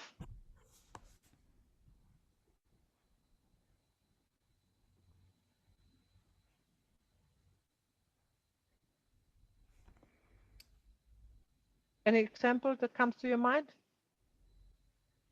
And anything driven by anger, or even I'm thinking when I'm triggered by any kind of uh, attraction or Mhm. repulsion, rejection with the Yeah, person, that yeah, is out of a place of power, yeah. of Dismissive is often that you confidence. feel, yeah, you feel superior, you know, that you can dismiss again, like the in the military, you're dismissed. Um, so you feel like a hierarchy when you feel dismissive. So you're not assertive. You feel threatened, and therefore you want to pose some power from your position, right? So in the end, aggressiveness and dismissiveness has the underlying fear of what did I just say? Not being empowered, not be in power. Yeah. They're being in denial as well, Yeah. dismissive. Yeah, like nothing is happening. Yeah. Yeah. That can be dismissive as absolutely. Yeah. Yeah. Mhm. And confidence. How would you, as a leader of the pack, how would you apply? What would you apply to be confident and not arrogant? What's the difference? What how would that look like? Okay, now we're going to start with the next constellation, rather Mm-hmm. than now. Stop that! Mm-hmm. You're talking too much. Yeah. We need to continue because the time is blah blah blah. I don't know. Yeah. That would No, that's a good point. Yep. Very good, Werner. Yeah. You have to be polite, right? That's important. I think that's a very important point, to be polite and always make sure, regardless what the client says or does, that he is in the right place at the right time with you. Yeah? And your confidence comes from the certainty that the field is sending you this client or this group actually to deal with, because you can do it. Because you have enough tools to deal with it. That gives you confidence, because arrogant people, they fear to lose. Because they think they can lose. But if you're in the right place as a facilitator, you cannot lose anything, because you're guided by the field and everything is good as it is. So this gives you the confidence to be not arrogant. Right. Any other examples before we move on? You got the picture? And to remember that easily, the abbreviation is CAI, which reminds you obviously of CEA, CIA, CIA. So this is how you can remember it. CIA. Group What does dynamics. this When we for? Sorry. CIA, you know, the American Secret Service. No, what's the CAI? Confident, assertive, in charge. Oh, okay. So when we are talking about groups, there is something that is called the group dynamics. Are you all familiar with this? Yeah, more or less, group dynamics. So when a group comes, group dynamics means that when a group comes together, they create their own dynamic. It's different as if you are to 2 or 3. Then when the group comes, there is certain dynamics that can come up that takes everyone in another direction, although they don't want that even. It's something that happens because of a group dynamic. So a very important thing is that you need to be aware of that you never want, when you are leading a family constellation workshop, is you don't want any discussions. This is not the time or the place for discussions, ever. because it's very personal for everybody who's there, and there's nothing for the others to discuss about. Yeah. And even if they want to discuss break times, that is already taking the leadership away, you know? So discussions, no, you can ask questions and then you get answers and that's it. The discussion goes back and forth, back and forth, back and forth, back and forth, right? So that is something that starts off a group dynamic that you don't want. So don't allow discussions. Never allow comments towards other participants. That's a very, very, very strict rule. Because everybody is vulnerable there and opens themselves up because they feel safe under your leadership, right? And they only want to open up to you. And everybody else needs to be so respectful that they are not commenting on anything a participant says. And when that happens, and it does happen, you have immediately to stop it. And that's when the pack leader comes in and puts everyone into order. And this can be very strict. You can be very strict. You don't need to be polite. You know, you can say, stop that. You know? Of course, a good idea is to announce before you start, these are the rules. And you can also hang them up. You can hang them up behind you on a big sheet of paper or on the whiteboard and say, these are the rules, 10 commandments of our workshop. And then when somebody comments on another participant, you just point at the rule and say, no, we don't do that. Right? So that makes it a little bit easier. That's one very, very tricky thing. A participant wants to help another participant. Now, this might seem odd to you, but if somebody is crying, you are not going to this person. You're not respecting their private space when you do that. That is not help, right? So that happens very often. Somebody is in the group, starts to cry, is emotional. Yeah. It is only to the leader to deal with it, not to the other participants. Yes, Gabriel. So I really had a very, very, very, very deep, and it was shocking. Yeah. I was in Bad Reichenhall, and there was a constellation, and the representative of the child of the family was screaming, shouting, and crying, lying on the floor, and the father of the child lying on the floor, from the representative, he put the child and ran out of the door. And this was like, so there are really sometimes people, they never saw this before and they really don't understand. So sometimes probably it's also important that you can describe at the beginning. He ran out with the person who was on the floor and left the room. So this was really like, yeah, it was very crazy. That's was a with very Sophie extreme. Hellinger. This was a very extreme, and I never saw this before and after. But so that was with Sophie. Mm-hmm. And what did she do?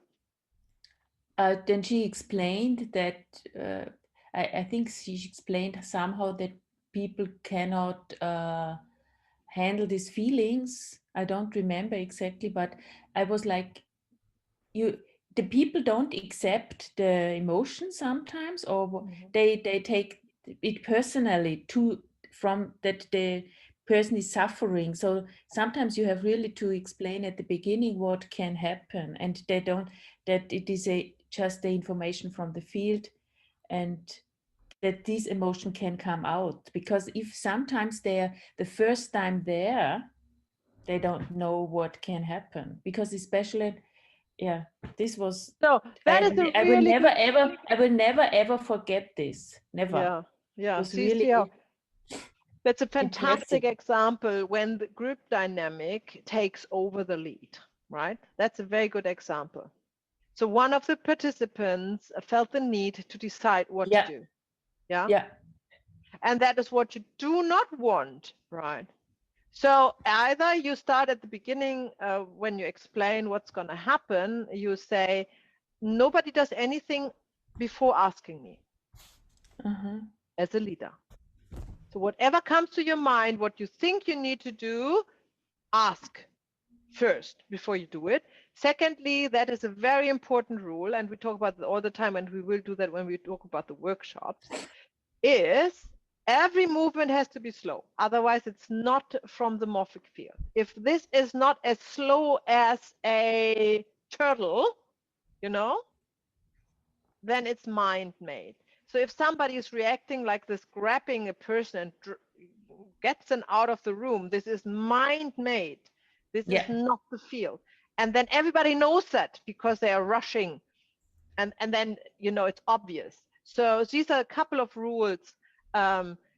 That's a really good example. Now, when I think about the examples, I think about when participants are part of the group dynamic taking over decisions, so to speak, is also, so for example, when somebody is just observing, not in the constellation, so is not representing, but is resonating and starts to cry, which is most often, or scream, most often it's crying, then sometimes, especially if they came with a friend or a partner, that's the worst case, you know, they hug them, right? They hug them, but they take the strength of this release away. It's not helping. It's the opposite of helping. It is because the people who do that, they feel the need, they feel a need, right? And that's more important than anything else. This need is to be seen, you know, and not the other person is doing what they are doing. They are going to things, and that's their right to do, and they came for that, right? And only the leader of the constellation should, if intervention is needed, should do that. So that's also another rule you can say at the beginning of a workshop, or you just say it when it comes up. Don't withstand the attempt to help a participant, especially if you are friends or family, right? Just everybody has a bubble around them of privacy, you know, and don't burst the bubble. Don't go in there, you know. Important. I didn't know that one, but yeah, it's very important. So that's the same with couples and friends and hugging, kissing going on. so because, you know, the energy can be very high in a family constellation, and a lot of happiness can happen as well, and then they feel close, and when they come with a friend or family member, then they start to, you know, to feel very comfortable in hugging and kissing and doing all this. So this is important also to say, this is not part of the field. This is part of a personal emotional need, which has no space in this time. They can do that as soon as they leave the room. They can do that, right? Okay. Yeah. Maya, I want to ask you a little bit more into the comments towards another participant. What could be in that one? That Which could one? be comments toward another participant. I don't understand. What do you say? Say it again. One of the beginning of the dynamics, Yeah. comments towards another participant. Comments. Yeah. Okay. So when somebody is sharing at something, right? So says, oh, let's make an example, like, oh, my partner has left me for another woman. Then I say a very rude one now. Then somebody from the comments says, yeah, that's no wonder.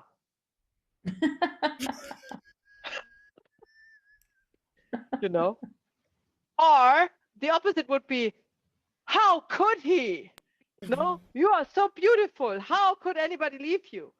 You know, so It's like just zip it up. Yeah. Yeah, zip, because this is a little bit made up. But this every attempt to comment towards a participant bursts his bubble or her bubble, and it makes them vulnerable. Even if it's meant as a compliment, there's no such thing. It is a judgment towards another person. It's the ego thing. And it's an ego thing. It's the mind comes up. It's not guided by the field. Yeah. So these are comments. Okay. Distractions can also set up a group dynamic. I just know why, but a funny example comes to my mind. Let's imagine you have in summer your room is hot. You leave the windows wide open, and a cute bird comes in to your room, and everybody's now it sits on your shoulder, and and they are all about this bird in the room, right? So that's a distraction, obviously, and that can set up a group dynamic, so you lose leadership over the group. Yeah, and it can be very hard to get it back, right? So what will we do with it when a bird comes in? Just say, ignore the bird, we are here to work. Ignore the bird. Let the bird be. That will find its way in, it will find its way out, right? So you have to get the leadership back as soon as possible. The worst thing you can do is you find it also cute, and you jump in with it and try to catch the bird, and then it's very hard to get back to where you started and get the group together under your leadership again. So in that case, you're not talking softly. Forget about the bird. No. You're assertive. Your voice goes down. You are slowly talking, but very distinct. You say, no, we are no, not no. I actually never say no because I don't like the word. You say, We leave the bird. Yeah, leave the bird in peace. It will find its way out.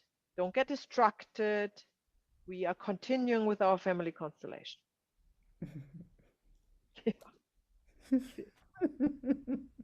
It could come out like very bossy. No, don't get distracted. Well, you need to be assertive. Yeah. Sometimes it feels bossy, but assertiveness is good. Yeah. Because you're leading. You're leading.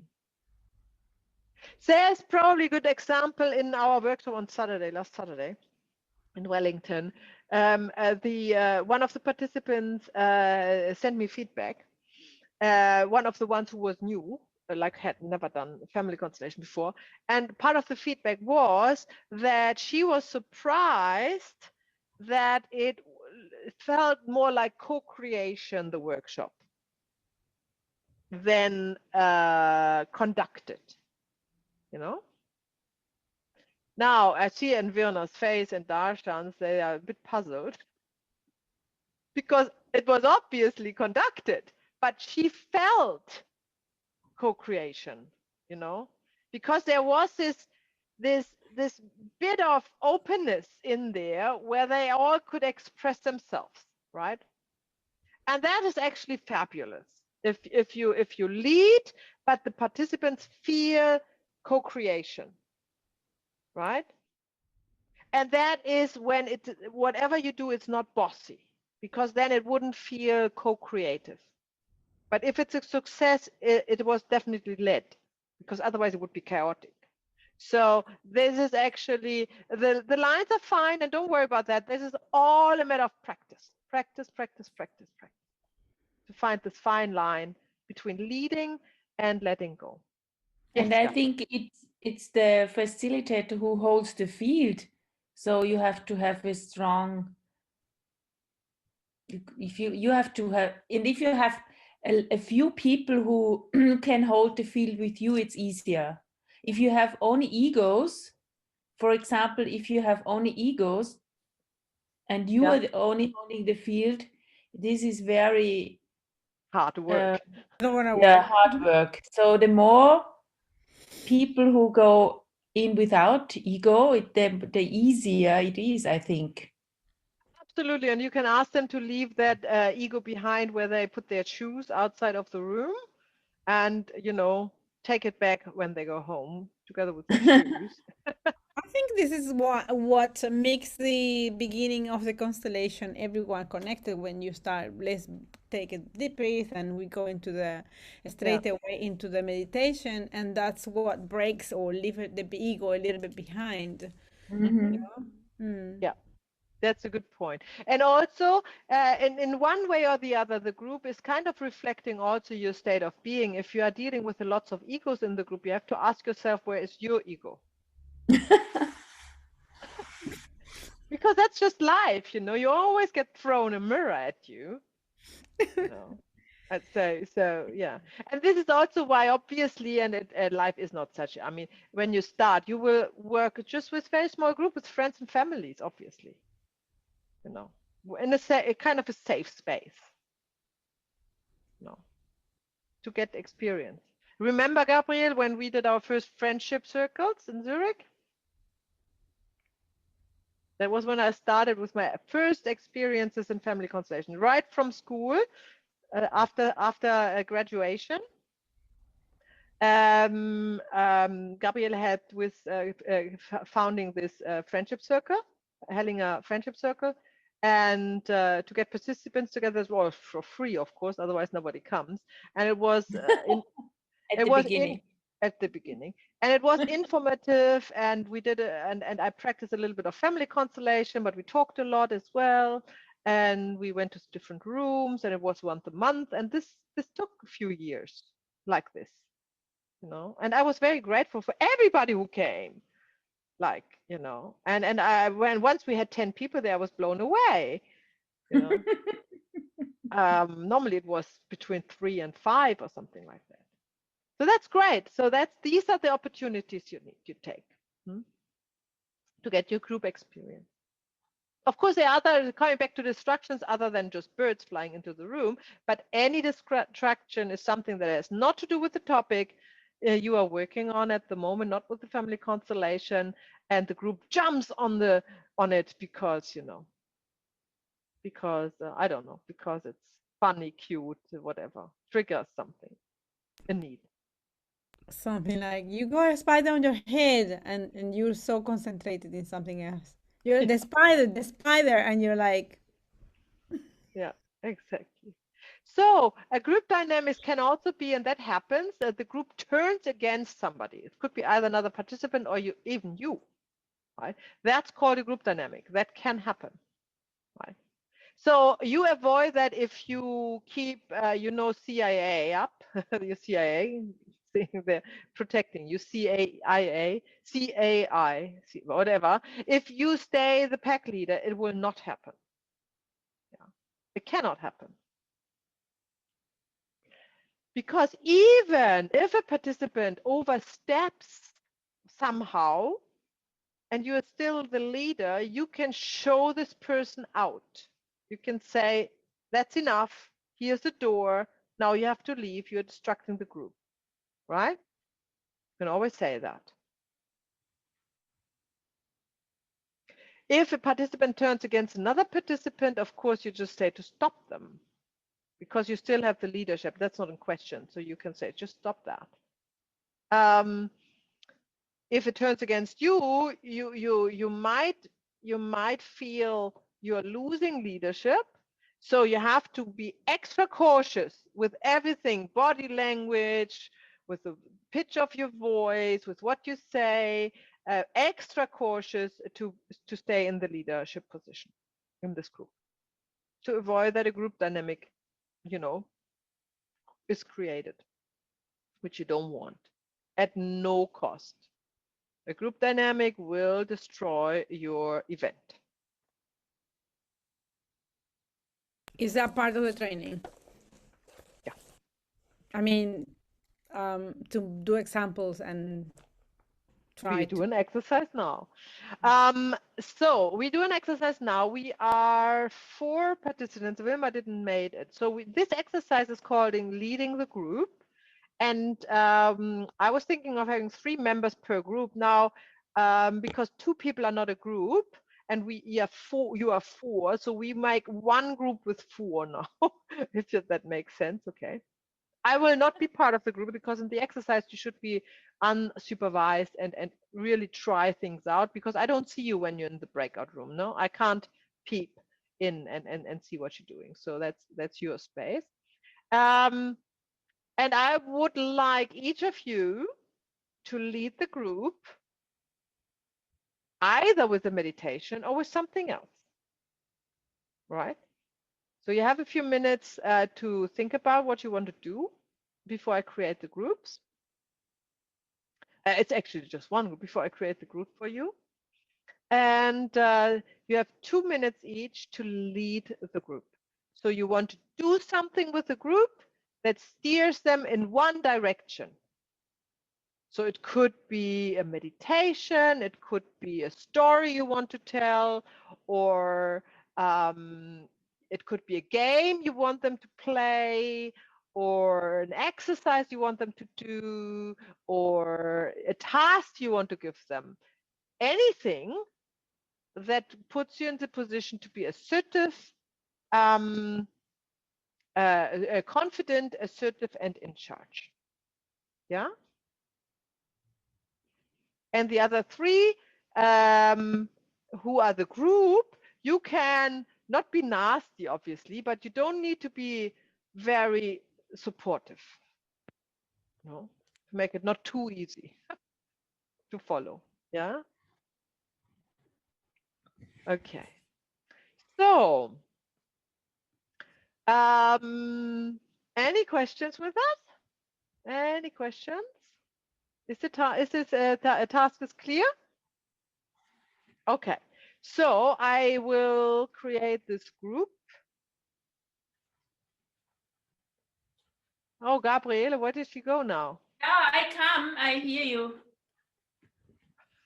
Okay. Okay.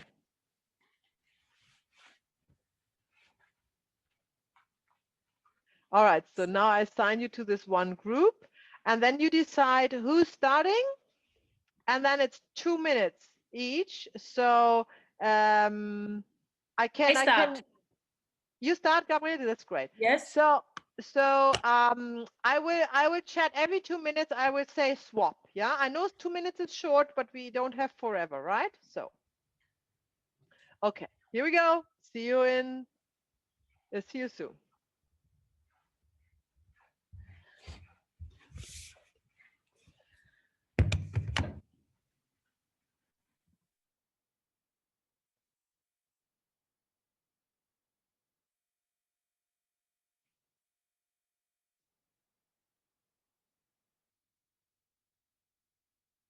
Oh.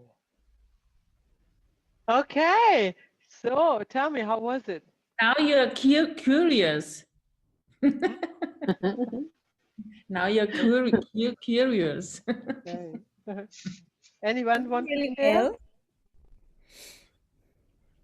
well. So everybody did very well, I think. Awesome. Really. What did you This do? was, I know that you have, if you start to have, if you lead a group, you have to be down to earth. I know this. So we made exercise where you can go very easily down to earth. This exercise is very good also doing during the day if you don't feel stable.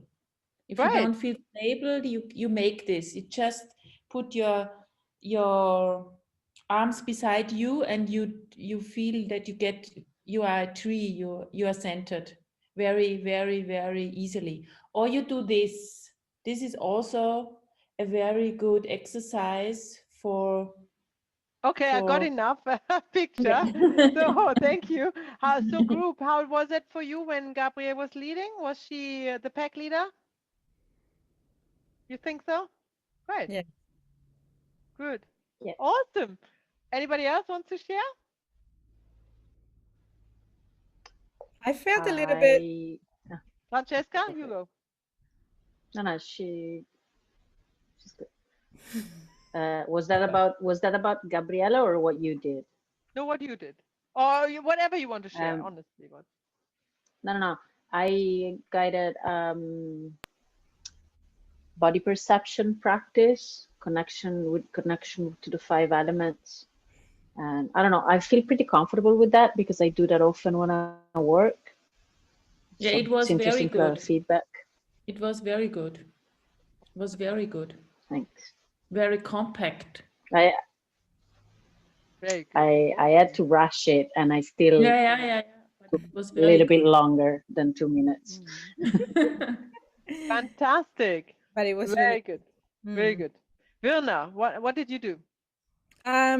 Both. It was a good experience. It felt really good to receive, to be in, to have the leaders, and if I felt a little bit like what I'm gonna do, but it was like not planning it. The field suddenly told me like, Oh, wonderful. What did you do? you know, what did I do? I said, let's change the dynamic and stand up again, like Gabrielle did. And suddenly, okay, oh, let's do shaking, which I've done in the past with Qigong. And I thought the shaking help you wake up the energy, and it help you release if you have any tension, move your shoulders and, the neck and this and that. And then breathe as well. And what else? Make sure you are having your feet, the awareness of having the feet to the ground, so you are grounded. Good. Yeah. Awesome. How did that feel? It was very good. Right. I struggled a bit with that one for some reason. I don't know why. I'm not sure. I don't think Shaking. It's not easy. It's not easy to shake. I know that from my dogs. They shake so easily. I wish I could do that. And we are kind of spastic. We can't do that. Yeah. Good. Darshan, what did you do? I just did a mindfulness-based meditation and focused on the breath, and just invited everyone to just tune in and just remind them how powerful the breath was, essentially. And then got them to make a differential between breathing in through the nose and out the nose, and then in through the nose and out through the mouth. And then that's where we ended. Very good. How was that group? It was very good guided as well, and it was just in time. Fantastic. That's also the exactly. point. A good point. A good leader that forgot to mention that sticks to the timetable, to the T, because the group is not, that's a really good point, because the trust that you are capable to lead the whole day comes also from you sticking to what you say, what you announce. So when you announce there is a break and it's half an hour and it's in about 3 hours, then you have to do it. So Tash, it was very good that he was the last one. Fantastic. It was just in time. He had the Very TikTok. Oh, that's wonderful. Okay. That's one of the So things I always admire, that you have that quality that I don't have.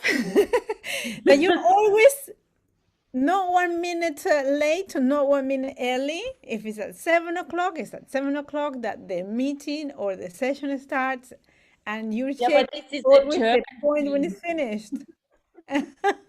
this is That's our Latino vibe, Yeah. our southern as European, opposed to Southern German. Americans. Like we can't. But I understand that, Francesca. But however, I have to say, when you are leading, you can't be like a lay person. South American, South African or not, Yeah, that's what otherwise you lose Yeah, the sure. trust, yeah. right? That's what you have to do. You Of always course, be yeah. And then the prepared, you're kids will always do on it. time, you always, you always dressed appropriate, and you're always spot on top of the game. Okay, awesome. So let's see what we did. So did you remember the CAI? Did you remember that when you did the exercise? Very good. Werner is still shaking. Okay, so leading the representatives. Now that's the next thing. We have talked about leading the client, leading the group. Now we are leading the representative, right? There's a little bit to know about and to learn about and to obey. So first of all, you have to prepare the representatives, especially those who haven't done that before. What's up, because they will unsure if they need to do anything. And what you basically prepare them with is to say they don't need to do anything. Nothing. Nothing. Absolutely nothing. Then you have to, and then also, if the representative says to you, I feel nothing, when he's representing, and that is the first time representing, and they feel very unsure, and they might think they are failure, and they don't, then you say, that's great. You have to really assure them that's great that they feel nothing, because that's exactly what the role wants them to do. We're representing this person, a person that is disconnected from their feelings, right? So that's that, really assure a representative who does it for the first time that whatever they feel, whatever they do a great job, and then the next time they will be doing it much easier, with much more confidence. So does the client want to be represented? This is a question you have to ask the client, right? Because he has a choice to represent him or herself in the constellation or have somebody else represent him. If they are unsure, you always choose a representative for them. Right. And some, especially experienced people, especially the trainees also, in most cases, or sometimes, they say, no, I represent myself. But even in this case, sometimes it's good to have a representative for yourself as a client, because then you probably see different, you see it differently from a different angle. So the question is, do we guide the representative as a leader into the position or not?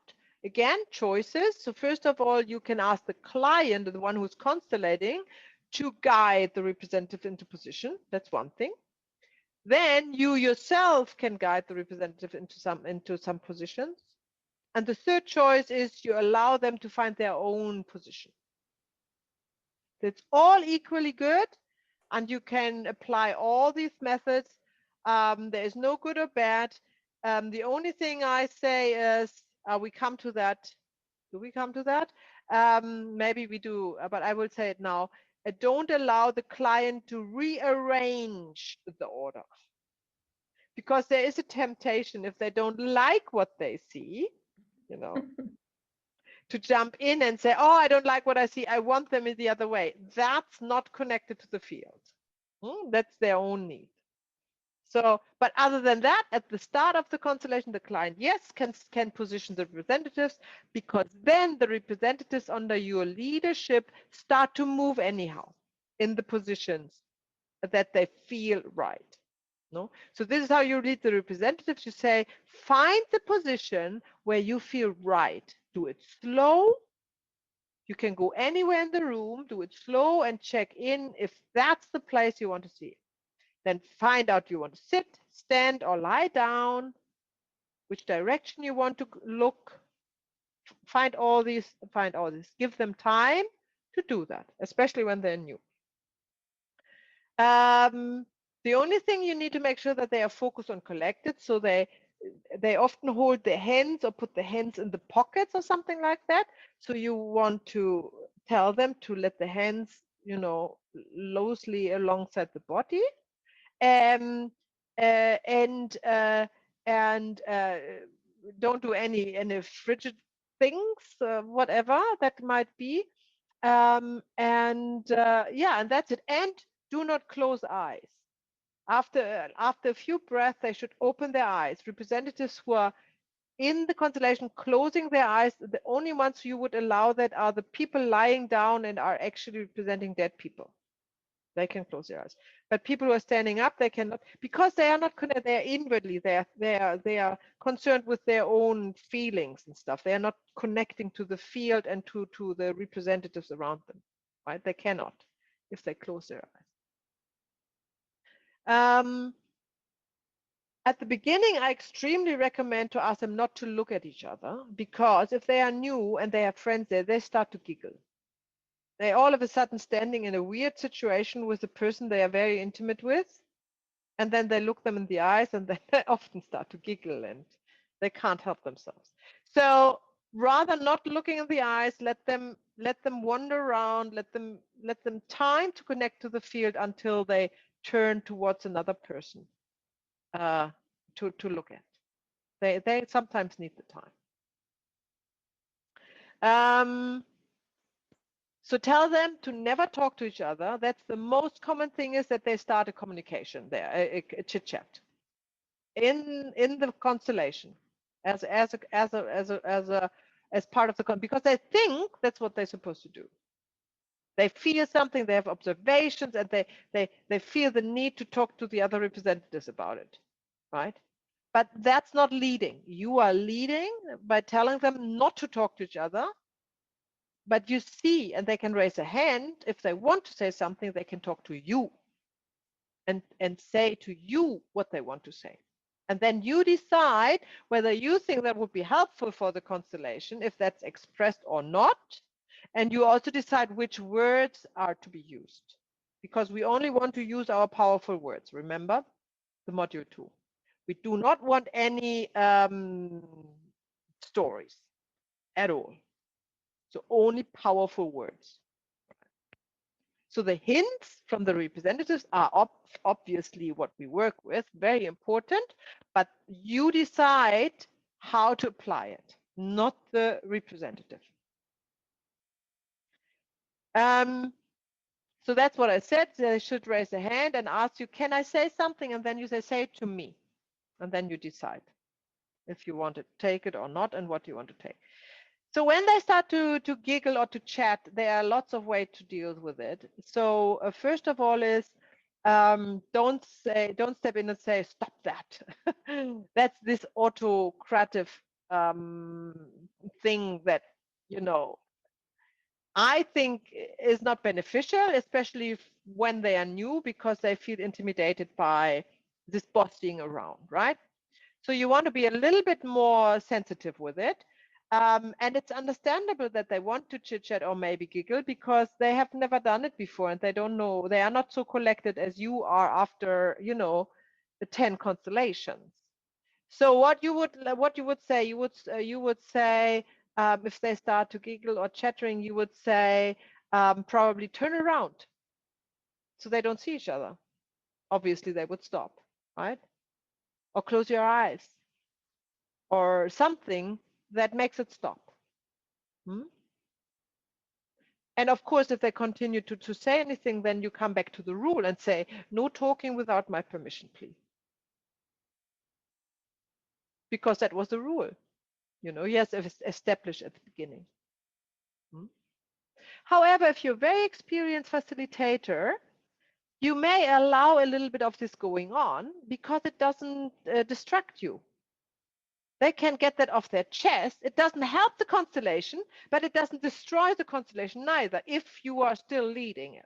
So you can allow them to express their little bits of things they want to say, and then you say, okay, now say please. As if they haven't said anything before, because they haven't. They have not said anything to help the constellation along. And especially if they start to say, oh, I forgive you, or any of these weak words, right? Then that's not helping. So at one stage you have to take over the leadership and say, now say thank you, or whatever is appropriate. So don't be afraid if they start to chatting. They're normally not able to destroy anything, but it's also not helping. So at one point you're going to stop it, and you're gonna apply what needs to be applied to get the souls moving. You can also lead the representatives by changing the positions. So when you, for example, think there's something going on between representatives that is not part of the constellation, then, as I said, you turn them around, you change, or you even ask one to sit down. No, because why not? You can also choose another representative for this position. I would be very careful with that, because you always want to go with what the field is offering. And then when somebody starts to be distracted or chattering, that might actually is part of the family constellation as well, in a way. So you don't want to be too bossy in this means and say, ah, you are distracting, sit down. You want to feel into what this distraction might has to do with the family constellation, right? But when you decide, nope, that's, that's really starting to mess up my constellation, then you can ask them to sit down. Birna, hold your question until the slide is over, please. What else? What can happen is, I talked about that before. The client wants to change the position of the representative. That's guaranteed to happen at one stage. So obviously that's not going to happen. So that's just not there. That's not the role of the client. So he can't just jump in a constellation and start to move them around. And if they say, oh, I don't like what I see, then you are alert as a leader and see, okay, so you think, okay, so what exactly is triggering here this emotion, right? Which is probably something you want to work with then. So what happens if the representatives want to change their positions? Well, that's normally okay. That's what they're supposed to do. They're supposed to change their positions and find like something that is closer to the truth, right? But if it's not slow, it is not led by the field, it's led by the mind. Yeah, and you have to dismiss it. You have to get him back into the position they came from. Yes, Francesca, and then Virna. Go. What are you saying? Ah, is there a chat? Darshan needs to go. Yeah, Darshan said that, and I was just saying goodbye instead of Ah, going back. I see. I didn't see the chat. Okay, we just finished. It's just a few more minutes. Then we have the slides finished. Okay. So that's fine. The representatives can change their position, but slowly. That's the only requirement. So the facilitators change the positions of the representatives. That's what you do. But, however, you are not changing the positions because you have a picture in your mind. You're changing the positions because you want to test out. So you're changing the position of a representative and ask the representative, is this better? It's a suggestion. And when the representative said no, then you put him back where he was. And if the representative says, yes, that's better, then you know which dynamic you're working towards, For example, finding siblings in the right order. That's a very common example, where you get a representative and put him between the siblings until they say, that feels right. And that's the whole constellation, basically, to find the right spot for this representative.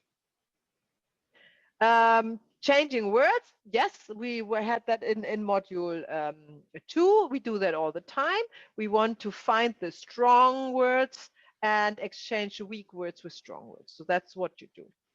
And the strong words are always the shortest way to express what this the representative suggests to say, right? So it's 1, 2, or 3 words, very short sentence normally. That is then actually when you stop a representative if they go on with talking. That just stop it. Just say, okay, that's enough. Just enough. Slang words, if slang words come up, they are never strong in words. They are never strong.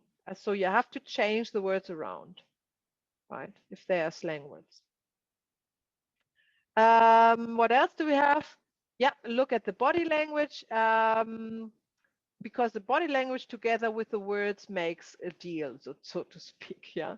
So sometimes they say a word which has nothing to do with the body language. If they make a fist and they're obviously aggressive, and they say, "Oh, that's so nice," that's obviously a discrepancy. So go with the body language, not with the words.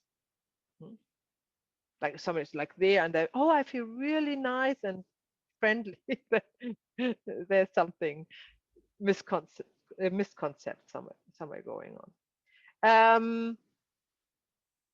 Yeah, and that's always your toolkit are the 3 magic words. So if you need to change a word, look for one of the 3, thank you, please, or yes, because you're safe with them.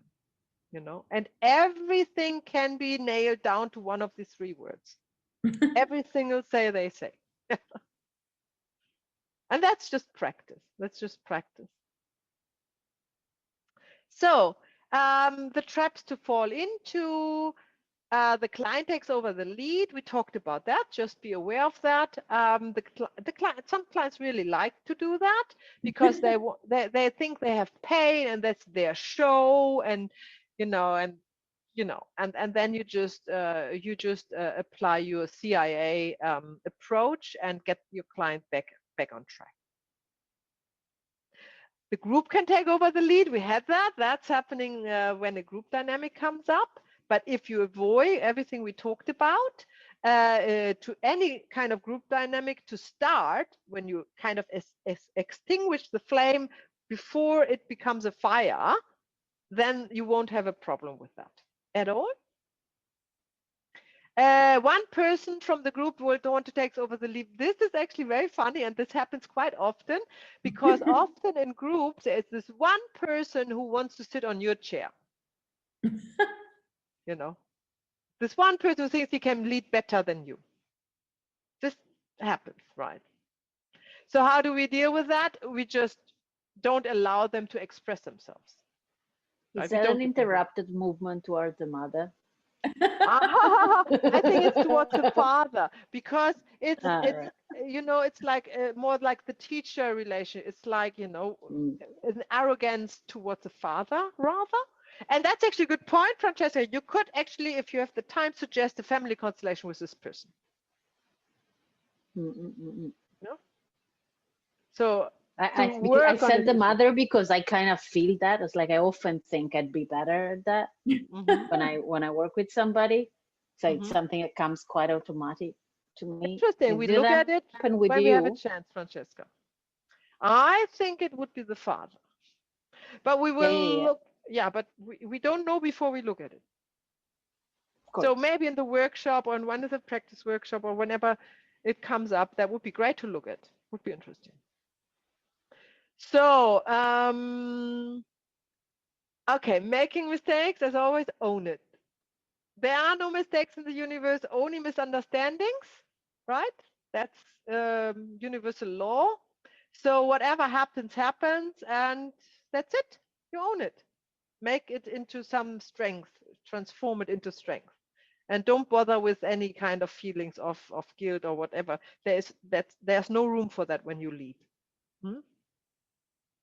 And if you're afraid to make mistakes, you never dare to lead anyhow. So don't bother. Mistakes are what makes us strong. We just need to own it. The feeling of confusion can happen when you're leading, when you're in a family constellation, you're leading, and you kind of, oh my gosh, I actually don't know anymore what I'm looking at, and you're feeling kind of confused and lost. Come back to the basics, and just work with the family of origin, with mother, father, child. That is a safe space. Yeah. So that's a little bit to avoid the trap.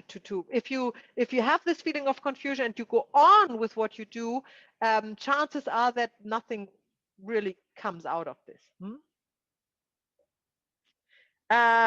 Another trap is leading with authority versus wisdom, of course, because you're losing the leadership basically with it, right?